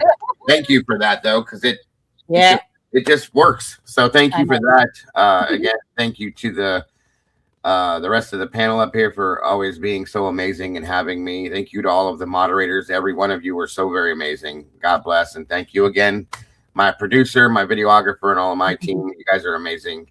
I'm looking forward to tomorrow, guys. Make sure you tune in. You don't want to miss out tomorrow on the Kurt Cobain stuff, guys. It's getting really interesting. And I won't put any. I won't blow anything. But you guys got big things in the future coming up. I'm excited to see how that happens. Thank you to Robin. Oops. I just unpinned one of my. I'll get back to that, Robin. Okay, here we go. Another great stream. Thank you for the donation there. Thank you, Lee and panel and chat. Have a great week, and thank you so much for the support. I was just gonna, and I appreciate that very, very much. I was just gonna say, somebody asked what Jody's channel is. Again, it's the Defense Arrests, and again, I had to educate myself. You know, the way they spell defense is a little different than the way America spells defense, right? So if you think it's a typo, it's not. That's the way it's actually spelled. So Defense Rest with the C. And so check her out as well. There you go. There's a link. Amanda posted the link in there. That's the Defense Rest channel. So yeah, make sure you check. And last but not least, go Seahawks. Yeah, thanks. I'm excited. I'm nervous and I'm excited. All right, 1-1. Great show, great discussion. Thanks to all the guests that came up on stage, all the donations from everyone, all the increased and continued support. Dago, Jody, Robin, Lee, Denizens, Meatballs, all of our amazing mods, Amanda, Essie, and all of Dago's mods. Thank you for what you do. You were extremely important to all of us. We have a very good show for tomorrow. I know some of you probably will not we'll miss it. You know, you'll be watching the Super Bowl, but for those of you who don't watch football and you want to dive a little bit deeper into the whole Kurt Cobain extravaganza, we will be doing a deeper dive and have something special for the Kurt Cobain audience coming up in the near future. We will be announcing that. So thanks to everyone, and I will leave you with this. A good old movie quote. Oh yeah. All I have in this world is my balls and my word, and I don't break them for no one. You understand? All right, who wants to name the movie? Got it? Oh my God, I know that. I know that line, and I'm like, why am I in space? I know the line. I remember that. Oh, God, let's think. What was the movie? Come on. Face. No, huh? No. What'd you say? Brasco? No.